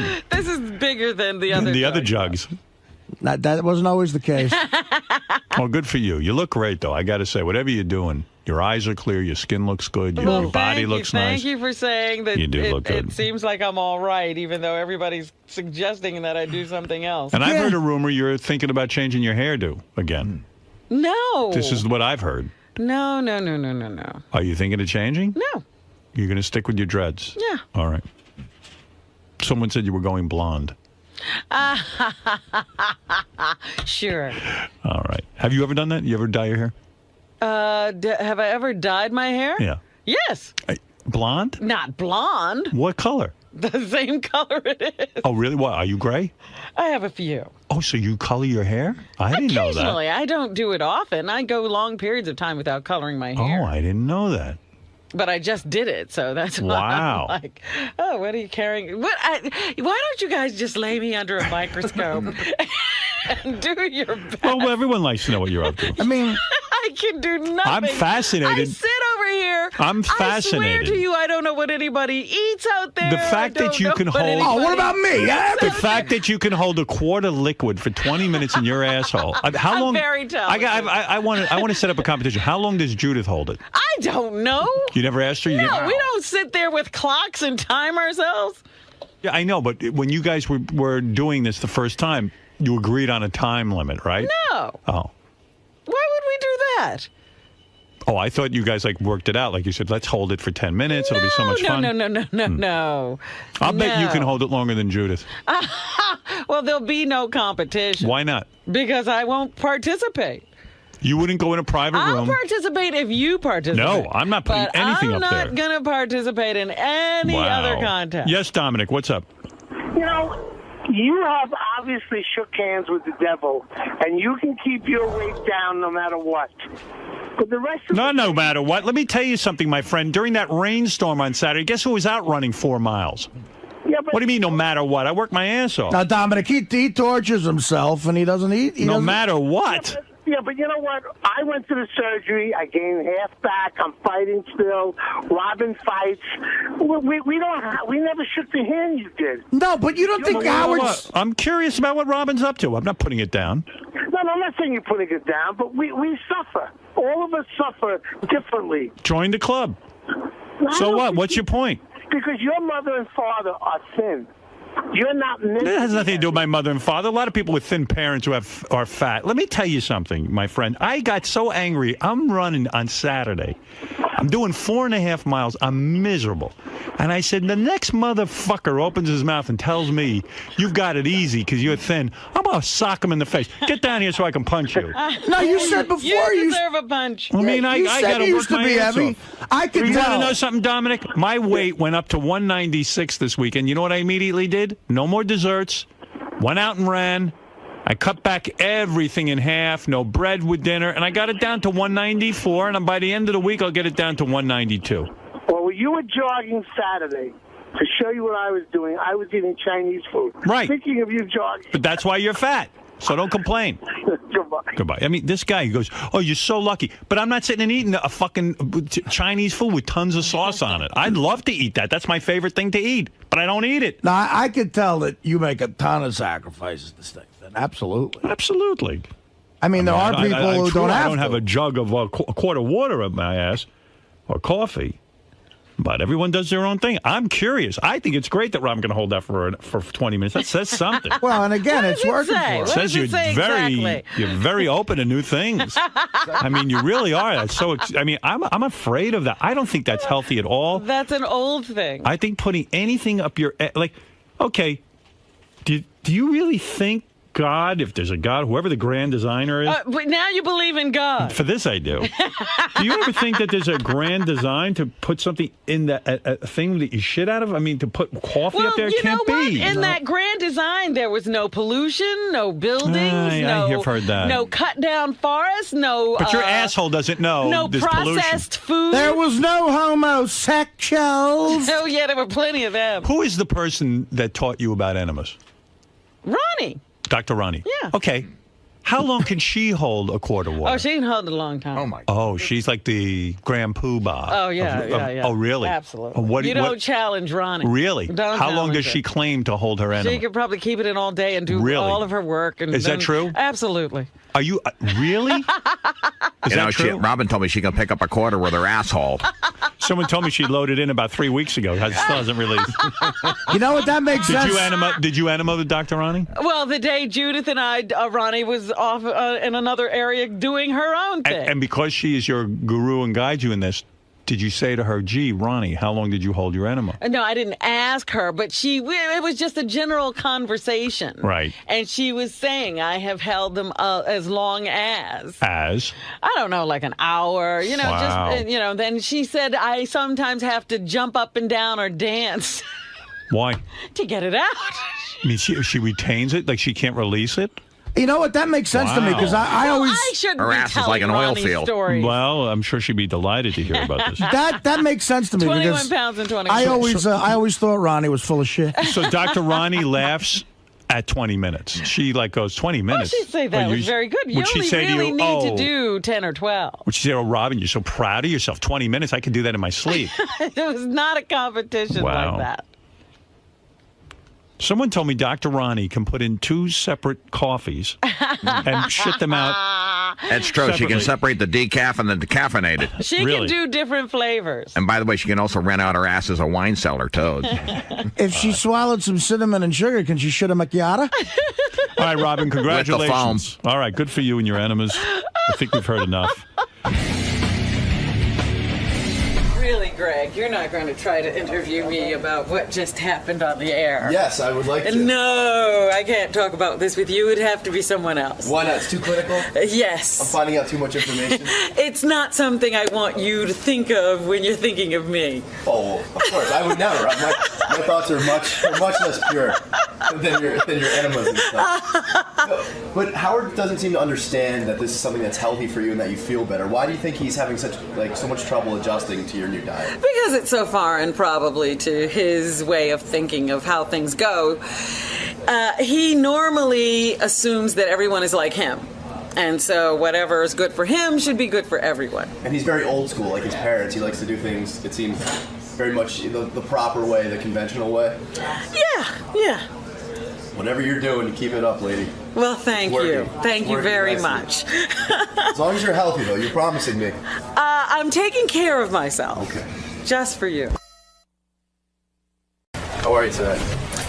Well, it's early. I didn't go to bed because you can't really get up at, 5 and come here. Right. So I just stayed up. Stayed out? I can handle it. Makes it a late night show. So are you looking forward to speaking with Howard today? Yes, Howard is my mentor, my advisor, my guru. Since Richard Pryor died, he's my guy in show business. Listens to me, cares about me, doesn't ignore me like other people. So he's the one and only for you.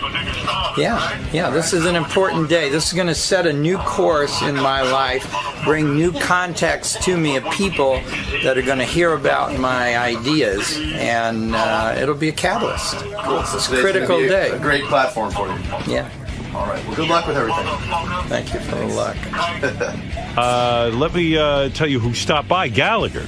I just saw Gallagher. The comedian. He kills me. He's always got something going on. I thought he retired. No, he ain't retired. There he is. He's got a business suit. He's far from retired. He's an executive now. He's an executive. Gallagher, you look I like... am an executive. You almost look like a Wall Street guy now. I am. I trade stocks all day long. I know as much as all of them combined. I used to see you on TV. You wore a cap and you wore jeans. You were very... Cappy Genie kind of... Cappy Genie. And nobody would have thought you were an investor looking at that up. Yeah, you've really classed yourself up. Well, Jim Cramer copies me. Is that right? Sure, he says he's the Gallagher of stocks, and he smashes food. He says when one stock in a segment moves, then the other stocks are going to catch up. So he whacked a bottle of ketchup with a bat. Well, let me tell you, everyone rips you off. That's right. Does Carrot Top rip you off in a sense? I mean, with the props, and then I think he even smashes a watermelon. We had the same manager. You're kidding. He used to came to my show when I was down in Fort Lauderdale. I knew him when he was a teenager. I didn't know he wanted to be me. I just knew he wanted to be a comedian. Did it make you angry? Did you ever say to your manager, "Look, the guy steals my act. What is this? Why are you?" No, he was going at a different audience. He was going for dumb people, teens. Silly, like the Conan O'Brien type of rattling laughter. I can never figure out what is funny about Conan. I mean, it's just... Conan O'Brien, you don't feel he's funny? No. Not at all. Terrible. Do you laugh? I don't laugh. Will he let you on the show? Is this a little problem with getting access to the show? Well, I don't think I'd want to be on his show because it's kind of teeny. It seems like it's painful if it's quiet. Who do you like of the late night host? Do you feel Leno is a funny guy? I don't think he knows how to do a monologue like Johnny. You don't walk out and say, well, what was in the paper? You wouldn't walk up to a person and say that, and an audience is just a person. So Johnny'd come out and he'd say, you sound like you're in a good mood tonight. What about this weather? It was sure hot today. Or, he'd talk to you like you were a person. He'd set himself in the space. Well, Jay Leno is talking to you the way he talks to people. Yeah, you can't walk up to somebody and say, what I saw in the paper today. Did you happen to read this in the and it's always the same style of joke. It's, here is the facts, and this is the consequence. This is the fact, and this is the consequence. I don't think he's ever written a joke, and I think he hires joke writers and teaches them to do it like he did. I remember when he was working for Jimmy... I can't remember his last name. Walker. Jimmy Walker. Letterman. Yeah. Letterman walked. No, they both did. Did they both? Yeah. I didn't know that. So when you see a guy like Leno so successful, do you say, why didn't Gallagher get the Tonight Show? I know exactly the whole story. I know how he got it, and it's they pick from among the people that are there in Hollywood, right? And that are working the store and the Improv, and he kind of. Told the agents, the network people, that Letterman was too edgy. I see. He undercut his buddy. Was Leno a good stand-up comic, though? No. No. His show doesn't have any dynamics. It's the same at the end as it is at the beginning, and that you get bored with that. What about Letterman? Is he any better, or is he? No, he wasn't a comedian at all. But I would see him. Hold on a second. Didn't Letterman do stand-up comedy? Yeah, I met him when we were both hiding from the Tonight Show comedians that would go to the hotel next to the Comedy Store. And if you worked the Comedy Store, they'd come over and get some jokes from you to use in the sit-down. Right. So we were working in Murray Langston's club in the Valley. He had bought this club with the Sonny and Unknown Cher. Comic. Yeah, well, yeah, but he worked with a black guy, and they had an act together on the old Sonny and Cher show, and he bought this bar from these lesbians. And Dave would be there, me and Dave and Junkman and the Carpenter. These two gay guys had an act, and they sang. And sometimes that was the whole evening, was me and Dave. And so when Dave came here and started throwing watermelons off of a building, I thought, of all the things, here we are hiding from other comics to steal our jokes, and he gets a show and steals from the only guy he was working with while we were hiding out. So you and Letterman were good friends. I don't think he's friendly with very many people. He liked George Miller, and the two of them used to watch Leave It to Beaver in an apartment across the street from the the Comedy Store. I'd go over and see them in the daytime, and Dave just seemed to like Leave It to Beaver. He likes the everyday Midwestern. He almost kind of on his show says, we don't have a show, and isn't that funny? And no, it's not funny that you didn't produce a show. You're supposed to make a show. In other words, the idea of going on TV, this is interesting what you're saying. The idea of going on TV and saying, guess what, ladies and gentlemen, I got a lame show tonight. We don't have a budget. You don't have a budget. You've got a budget. No one He's buys got a that. budget, but he's got to use the people that are there, you know, the doorman. And Jimmy Kimmel does the same thing. Here's my cousin. But Jimmy really doesn't have a budget. No one's giving Jimmy a budget. Here's my cousin. Here's my, you know, they're using people that are there and make an excuse saying, well, this is the average person. And you can't really make an excuse for not having a prepared, established, written show. I see. Isn't that what people pay for? Why, you got to be an entertainer. So when you were a younger man and Letterman was a guy, a contemporary hanging out at the Comedy Store, and why was he friends with this guy George Miller, you say? Like, in other words, why was he not friends with you? Were you just too normal? I just never saw him being really friendly with anybody except his agent, Debbie Miller from William Morris. And she'd stand in the back with me and she'd say, if I could get him on the talk shows, I could get him to be the host. But he doesn't have enough material for a spot. And so isn't that nutty that he would sit all day and watch Leave It to Beaver? So you think Letterman didn't have much of an act? Oh, he only had frying bread in Crisco oil. Debbie used to say to me, we're still frying bread in Crisco oil. He'd make fun of that commercial where we've just fried this bread in Crisco oil to prove a point.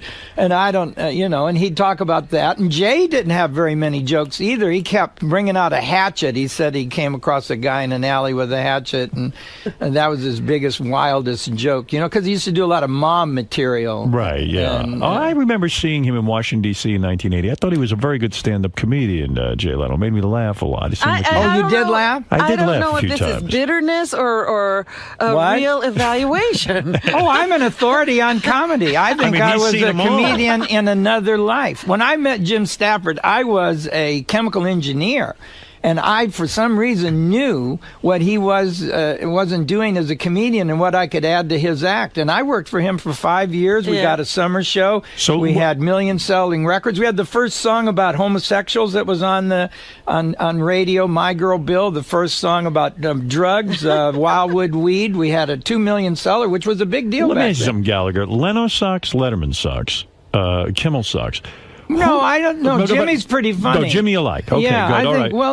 Well, you said you laughed at Jay. I like Kevin, who's the delivery guy. Kevin James? Yeah. I'm 61. I can't.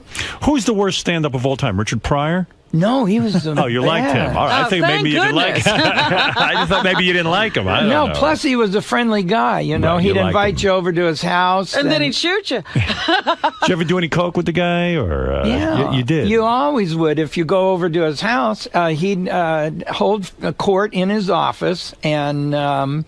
Make sure you got some chicken, and there was always people that I've seen him pass out checks a lot. Right. Wow. And he'd kind of hide it a little bit and then show them the amount real slow just to watch them be impressed. He was a very nice guy. He was friendly. And you would do coke with him? Well, he'd offer you Coke when you went to his house on Sunday. Did he have the best Coke? It was Sunday. Yeah. Of course, he was a very wealthy man. Yeah. And who was going to give him bad Coke? Right. Right, Richard and Pryor. he was funny. He was funny and a decent guy. You know, a lot of guys, they just, they pretend. Like, see, I talk to all the stagehands, and so they tell me who you're not allowed to talk to. And who? What comedian aren't you allowed to talk to? Jerry Seinfeld. Is Jerry Seinfeld a good comedian? No, he's terrible. He was the 4th best comedian on his own show. What if you had a show and you didn't even get the bronze medal? I mean, that one guy, he wasn't really a good stand-up. He was a funny. I could have had Kramer. Yeah, Kramer. I could have had the Kramer part. I can come through a door with a lot of energy, and he was in that club, and he wasn't an experienced comedian, I think, and so he didn't understand that club is a black club, is the one that he went to. Jamie Masada's club there, the Laugh Factory, is blacks. And he got insecure and started using bad language. And, Kramer, yeah. Yeah, right. and then, he wasn't skilled. But to say Seinfeld is not a good comedian, I've heard very few people say that. I mean, they say he's so proficient at getting up in front of these crowds and talking. And telling his funny little observations. He's not working where I'm working. I just got back from Sandpoint, Idaho. Go ahead. And you don't go standing up in front of 50 people, or 500, I mean. That was how much it was the first sellout they've ever had in Sandpoint, and that's what I do. These guys can't do it. They can't. No, they can't sell out these Sandpoint They can't clubs. do a show to average people that you have to entertain moment after moment to their face. Do you still smash the watermelon, or you? No, I didn't do it in Boise or Sandpoint, but I will be at the Blender Theater and you will smash the watermelon. And Lakewood in New Jersey. And then in the woods, there's a town named after that Indian, Jim Thorpe. Yes. Jim Thorpe I'm going to. What about a guy like Jim Carrey? I heard he was a tremendous stand-up. Is he?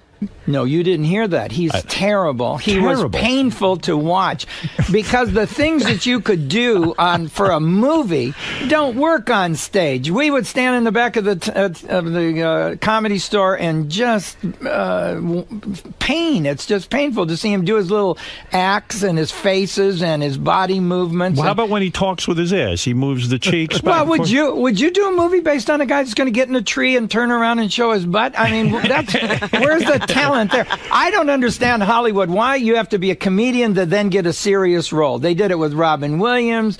They do. Is Robin Williams a good comedian? No, he's a comic actor. A comic actor, but he's not a good comedian. You have to give him the jokes. Okay, then Billy Crystal. You got to say Billy Crystal's a good comedian. Yes, because he writes. Right. Now, okay. Robin Williams, they give him the jokes? In other words, well, he'll take them, or you can give them to him. Is he a stealer? Does he steal jokes? Is that true? Well, I've heard that about him. Heard it. Yeah, it's his only. I mean, that's what goes after his name. Robin Williams, comma, joke thief, comma. You're saying it's on his resume, even.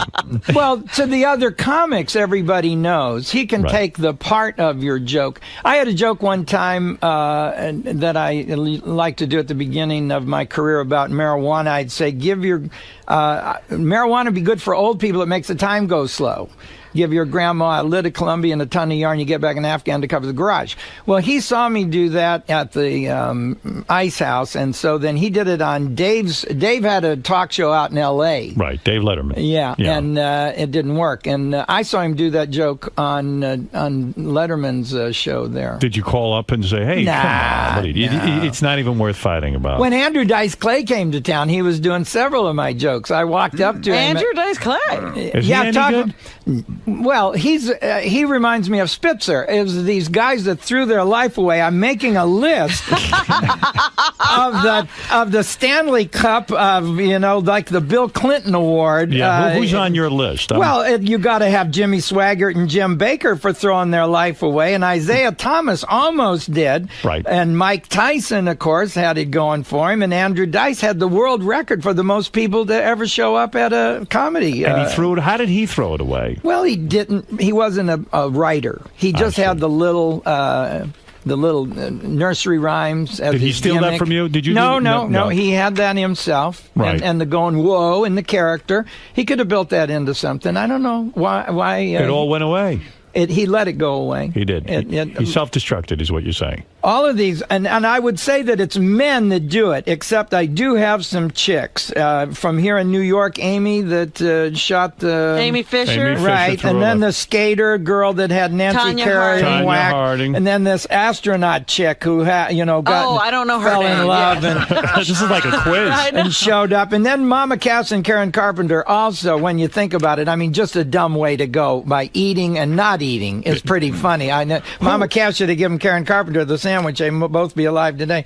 Who is the most underrated comic? This Artie Lang? Do you know of him? I don't really know a lot of the comics now because I'm traveling on the road and I don't use an opening act. I see. And so I don't. I watch them on TV when I can. But have you seen this Artie Lang? So you know a lot of the established old guys. Yeah. Do you know any of the Saturday Night Live guys? We mentioned Billy Crystal. Do you know Chevy Chase? Do you know? Well, I had an argument with Chevy Chase on the Tonight Show, you remember. I don't. What happened? Well, I did my little smashing act there when I sat down, Chevy says, well, does all your stuff have little props to it? As if to say, is that the only way you can be funny? And I says, well, people like it, so you keep it in the act. And it's television, and you're supposed visual. to... It's yeah, visual, it should be visual. I was always on with a guest host because Johnny, for some reason, didn't like prop comics, but he's a magician. Hey, what's the deal there? Right. I didn't get that. But so we had a little argument, and he said, well, in my opinion, I said, nobody cares about your opinion. But he's a comic actor, too. He's not really... He's not a stand-up comedian. No, he doesn't do not. what you do. You go in front of a crowd. You got to win them over. And get a show. Do a show that has an ending and that has some dynamics. That's what I kept telling Sam Kinison. He would start loud, and it didn't go anywhere. I say, Sam, you got to build to that. You know, when you like using the bad language immediately, you've used up your surprise. It's not like I'm not going to say these words, but I'm going to save them for the right place. So you are a student. You are a student of comedy, in a sense. Yeah, I'm the smartest guy that ever decided to be a comedian. What about George Carlin? He's gotten bitter, but he's one of the best. I wish he wouldn't put a Pepsi on a stool. These guys don't need to have a drink. Anything that's in the picture has relevance. Why in the hell do they have to have... George Burns was 90 years old and sucked on a cigar and did an hour. He didn't need a drink. Why do all the comedians need a bottle up there? Is it almost like a baby bottle? Sissies! Did you ever... One saw another one, and it becomes a tradition in a month in America, like wiggling balloons behind the foul shooter. Do you want to win the game because you're a better wiggler? If that's then you have to have the crowd come in for practice and wiggle. All of these stand-up comics have a bottle up there with them. And they cut the show up. And so sometimes there's a bottle that's full. Then sometimes a bottle's 3/4. Then there's another bottle. Then that bottle's on the bottom. George isn't used to using the bottle. I saw him. He did his whole show and never took a drink. And then right at the end when he was waving goodbye, he saw, oh, there's my Pepsi. He took a drink. He didn't need the drink. He could have drank backstage. Backstage, you're going into your dressing room. You got your Coke. You got your Pepsi. You know, you make a lot of sense, especially from an editor's point of view. If you're going to chop up the special, it must be distracting to a it's genius distracting. like yourself. That's what I'm saying. Anything that's in the picture should be relevant. So you've never used the bottle on stage? My God, no, you don't need it. It's sissy. It's stupid. You'll drink backstage when you're done with the show. An hour you can go without a drink. I go without a drink sometimes 4 hours. Yeah, you know those people on Broadway who do one-man shows, they don't have a bottle on stage. Imagine if every actor in a play had a bottle with them. Where is it going to end? There's such we have such a sissy country. Everybody has a luxury truck. Right. They can't just have a truck. And you want to respect somebody for having a truck. You're so right. It shouldn't have a bed liner. Right? They got one now that has a little handle and steps to get up in the back. How sissy is that? You know, Gallagher, you're a genius. Everyone knows it, and people can hear it by what you're saying today. And what you've said is incredibly honest. Most people in comedy will not say Seinfeld isn't funny. They will not say Letterman isn't funny. They will not say Leno isn't funny. You are not afraid to say what you think. I think they're thinking it, too. I think they put up with what the networks give them on TV. I see. And without, what can you do? You're going to have to. But it must kill you when Seinfeld walks into a club. He gets a standing ovation before he opens his mouth. No. What kills me about Seinfeld is he takes the money out of the market. Why, if he's already rich, why does he have to have a $75 ticket? What is he doing? Why not give the people... He already has a bunch of them cars in a barn. Right. Does he need some more money? Why doesn't he do free shows? Thank you, for doing it. Why not say to the people who supported Seinfeld, here's a free show, or here's a show for $20 a ticket? Or black people. Go in the neighborhood and give a free show. To black people. Right. You're right. Who ever puts a free show on? Upscale Pujo people are coming to see Seinfeld. And then Disney uses him because he's got this great bee idea. I don't know what the whole deal is. Aren't you sick of the bee? Don't you want to I don't know. take a fly swatter to that bee? I don't know. Is it funny? Is it not funny? I don't know. Why Disney would pick somebody that doesn't relate to the average person. You're not allowed to talk to him. Like Barry Manilow, they had to make a tunnel so that nobody could even...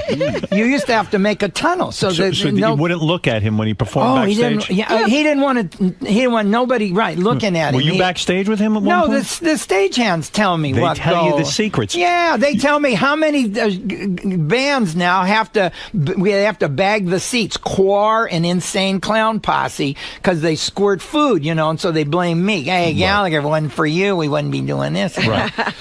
So if you had the kind of success that Jerry Seinfeld had, you'd be getting free shows. Blacks would have free comedy right now. Yeah. Yeah, well, I want to do something for the community. I want to build family reunion resorts. What's that? This is a large open area surrounded by bedrooms.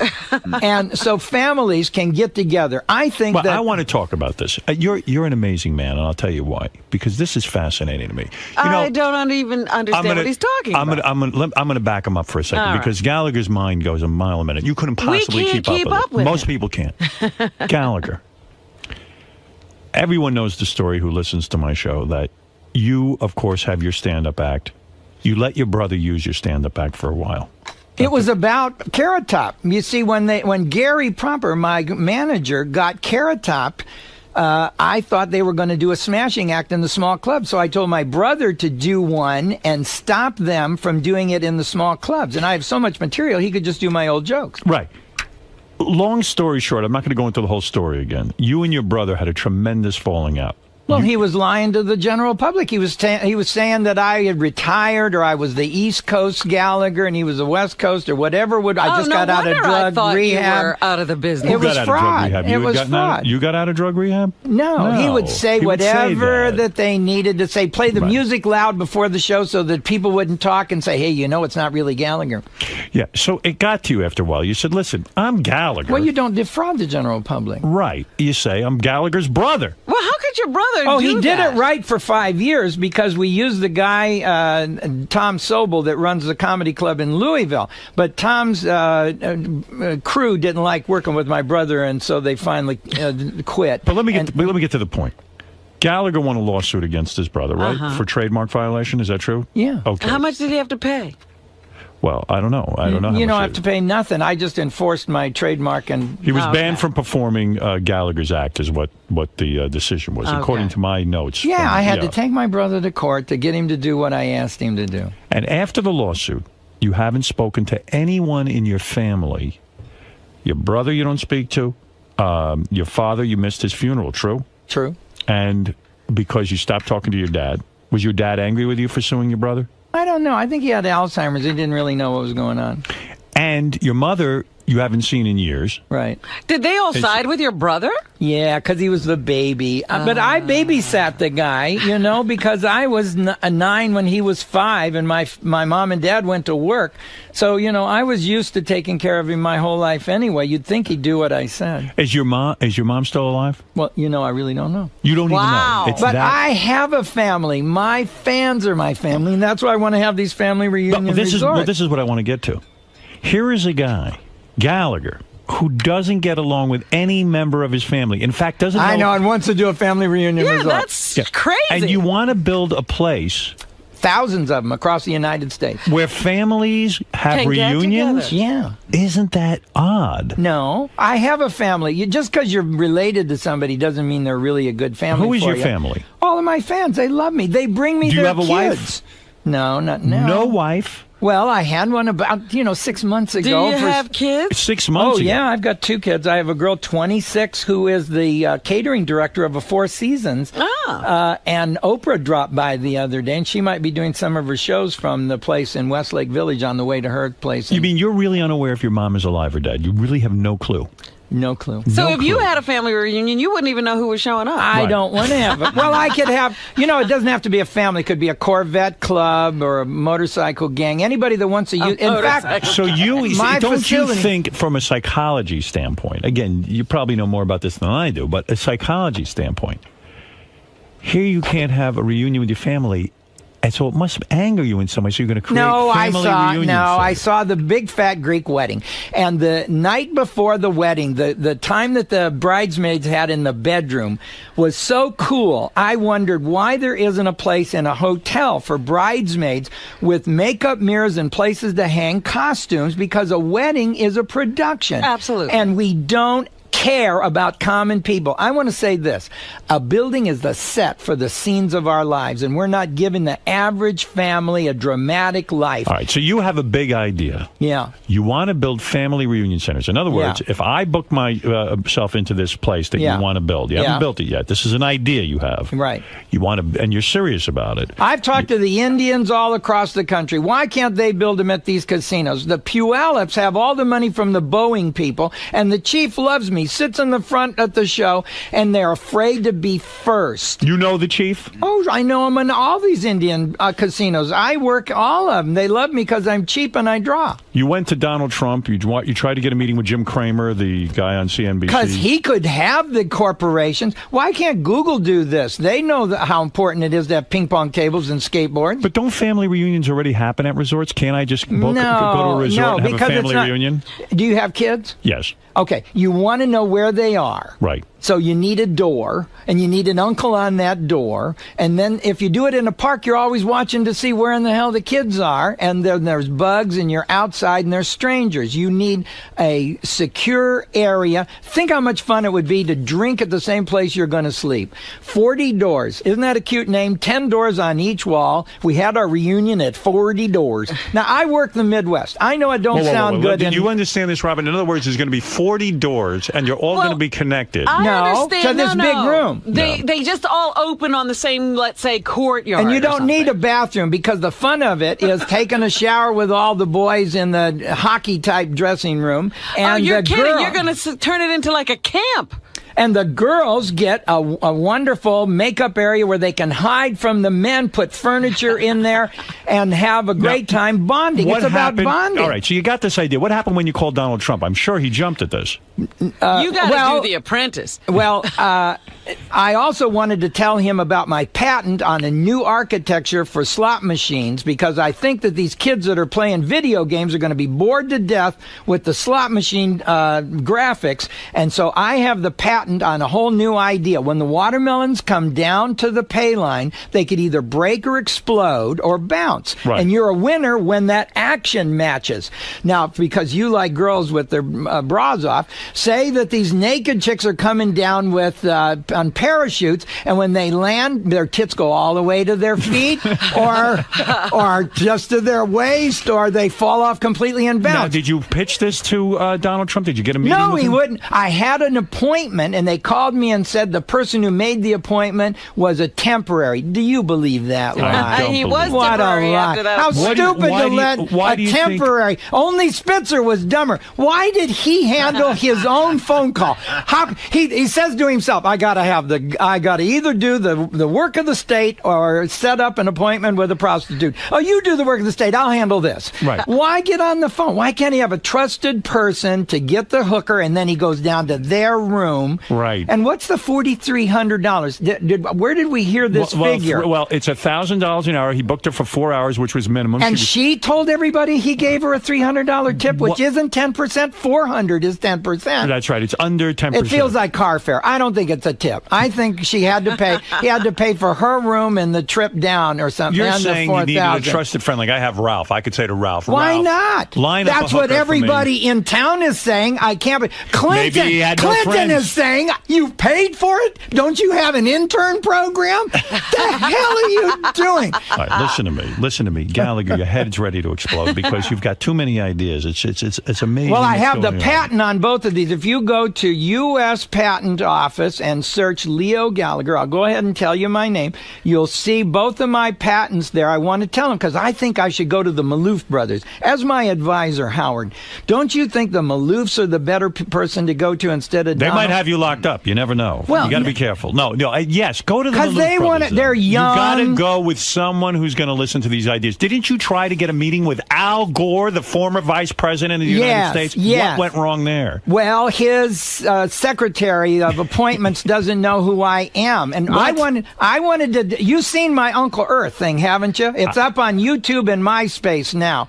But the whole world can see it. I made my face up like the Earth, and I was an ocean. My nose was a volcano, and my ears were mountain ranges, and I had a polar cap. Amazing. And my eye was the eye of a hurricane, and I spoke for the Earth. See, this is what the kids would listen to. Al did some boring thing in the suit with a PowerPoint presentation. That's okay, but So you tried to meet with Al Gore to suggest how to be more showbiz. and also his next flow. He needs to talk about the subatomic particles next because he's become the father professor of the world. What are subatomic particles? Of course, I know, but I explain just to was the at the audience. Consumer Electronics Convention in Las Vegas, and people that work for electronics companies don't know the difference between an electron and a photon. Assholes. I would ask them. Right. Well, you need to know this if you're getting a CAT scan laughing at Howard. or a Oh, PET yeah. scan. Well, let me tell you. If you're getting these raised into your breast in a breast exam, you need to know whether or not they could give you cancer, looking for cancer. Uh-oh, Dice Clay's on the phone. He's mad because he doesn't like what you said. What is it, Dice? Hey, bald fuck. Uh-oh. Hey, you big bald fuck. Uh-oh. You want to say something about me now, huh? Yeah, I'll remember the joke that that you used when I told you. I said, "Hey, everybody in this club knows that this is my joke. You can continue to do it if you want to." Didn't I say that? You're talking to fucking me. How do you like that? Tough guy. Wow, you've really... Is that a guy doing an impression? It's probably a recording. Now, Howard, everybody used to come in here and talk about the kind of money that Gallagher was making on the road. Gallagher's Are you an making- extremely wealthy man? Gallagher, tell the ladies, are you an extremely wealthy man? They want to know. Yeah. You are. You've made big change in this business. I promoted all my shows, so I have all the money. Are you worth, I'm going to throw out a number, Yeah. $20 million? No.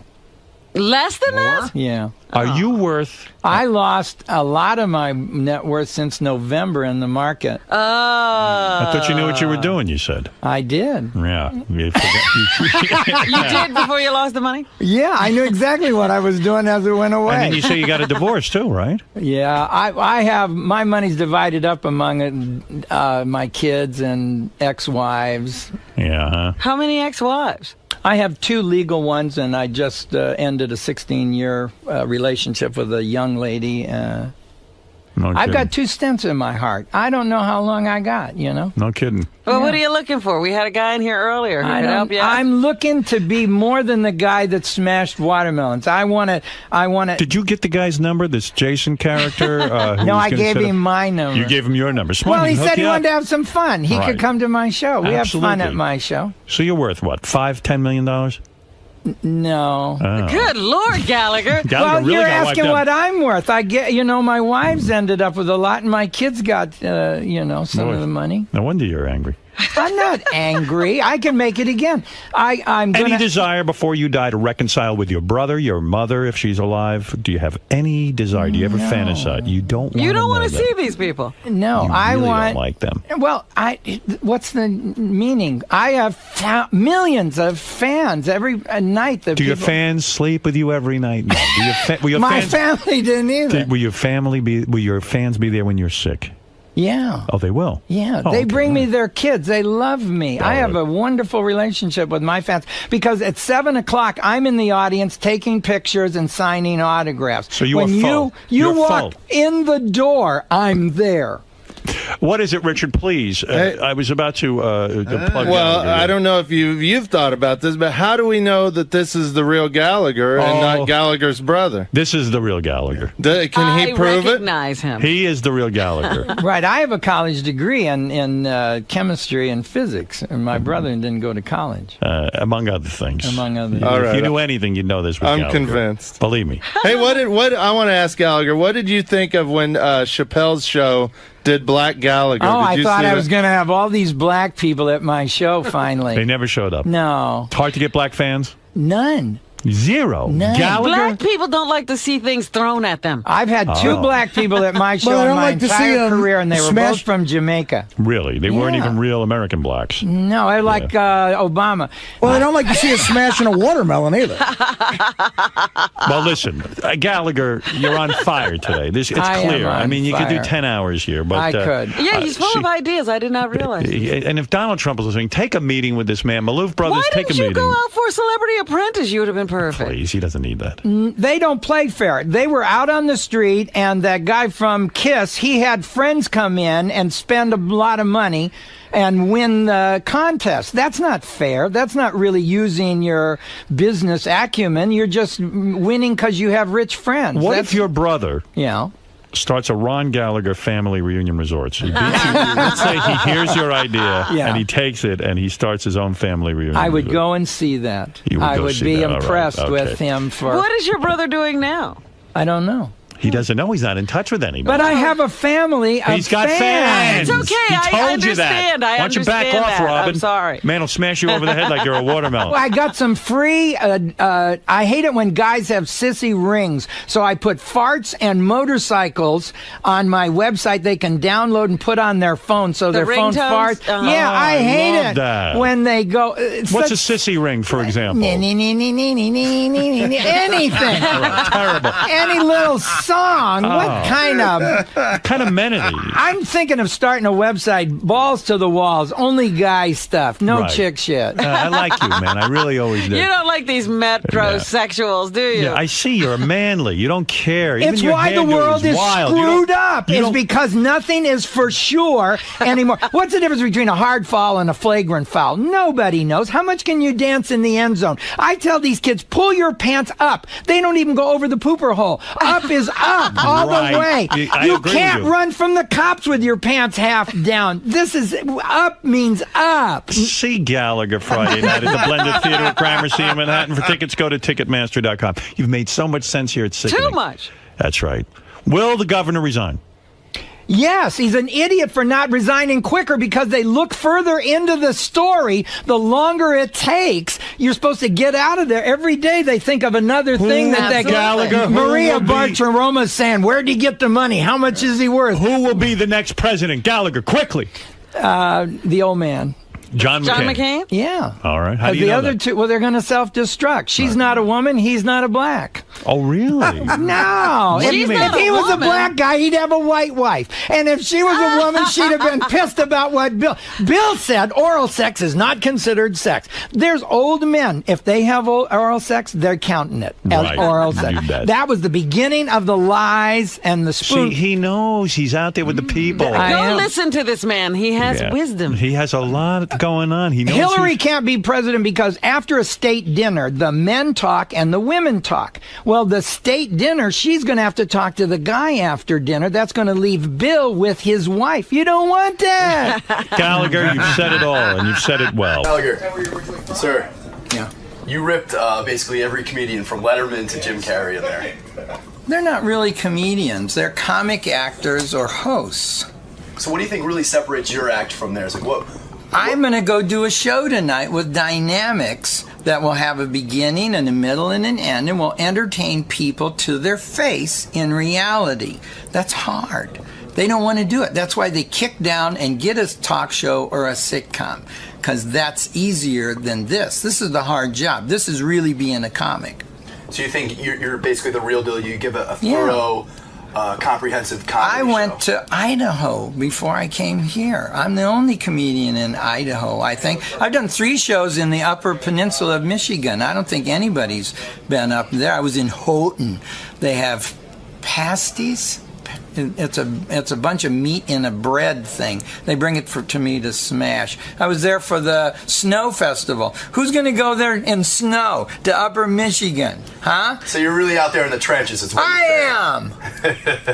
Now you came here also to sort of bounce some ideas off of your advisor Howard. Yeah. Were you satisfied with his reaction? Yeah, he gets it. He gets it. Now, did it give you a little bit further direction as he tweaked some of your ideas? Well, I think they're going to call into the show, and that's what's going to make the ideas happen now. We're going to affect the world. I think radio is the best when it helps a community to be together, just like the internet does. It's a billboard, and you have to come up with the party ideas. You have to say, we're pitching a party. Would you like to come? Leave your name. And then they join in. That's what radio is all about. It brings people together. And this place is truly the pinnacle of that. Can't get any higher than Howard. All right. Well, thanks for stopping by, Gallagher. And I'm the former owner of the big escort agency, New York Confidential. I'm pretty sure I'm here to talk about Elliot Spitzer, what a $5,000 an hour call girl is like, expensive escort agencies, and anything that Howard would like to talk about. So you're going to give Howard some really good insight into this world, so to speak. Absolutely. If anyone can give insight into this world, it would probably be me. All right. Looking forward to it, Jason. Thanks. This guy called us yesterday. His name is Jason Itzler. I said, hey, bring him in. He was busted by I guess he's still the governor, by Governor Elliot Spitzer for a prostitution ring. Jason Itzler spent 2.5 years in prison for running a call girl ring. Hey, Jason. So you're saying Spitzer shouldn't go to jail? Well, he's just here to gloat. He spent 2.5 years. Look at him, Mr. Pimp Daddy with his fur coat. Hey, Jason, how you doing? Pleasure to meet you, Howard. Nice to meet you. So, Jason, just give us a background. What was the name of your escort service? It was New York Confidential. New York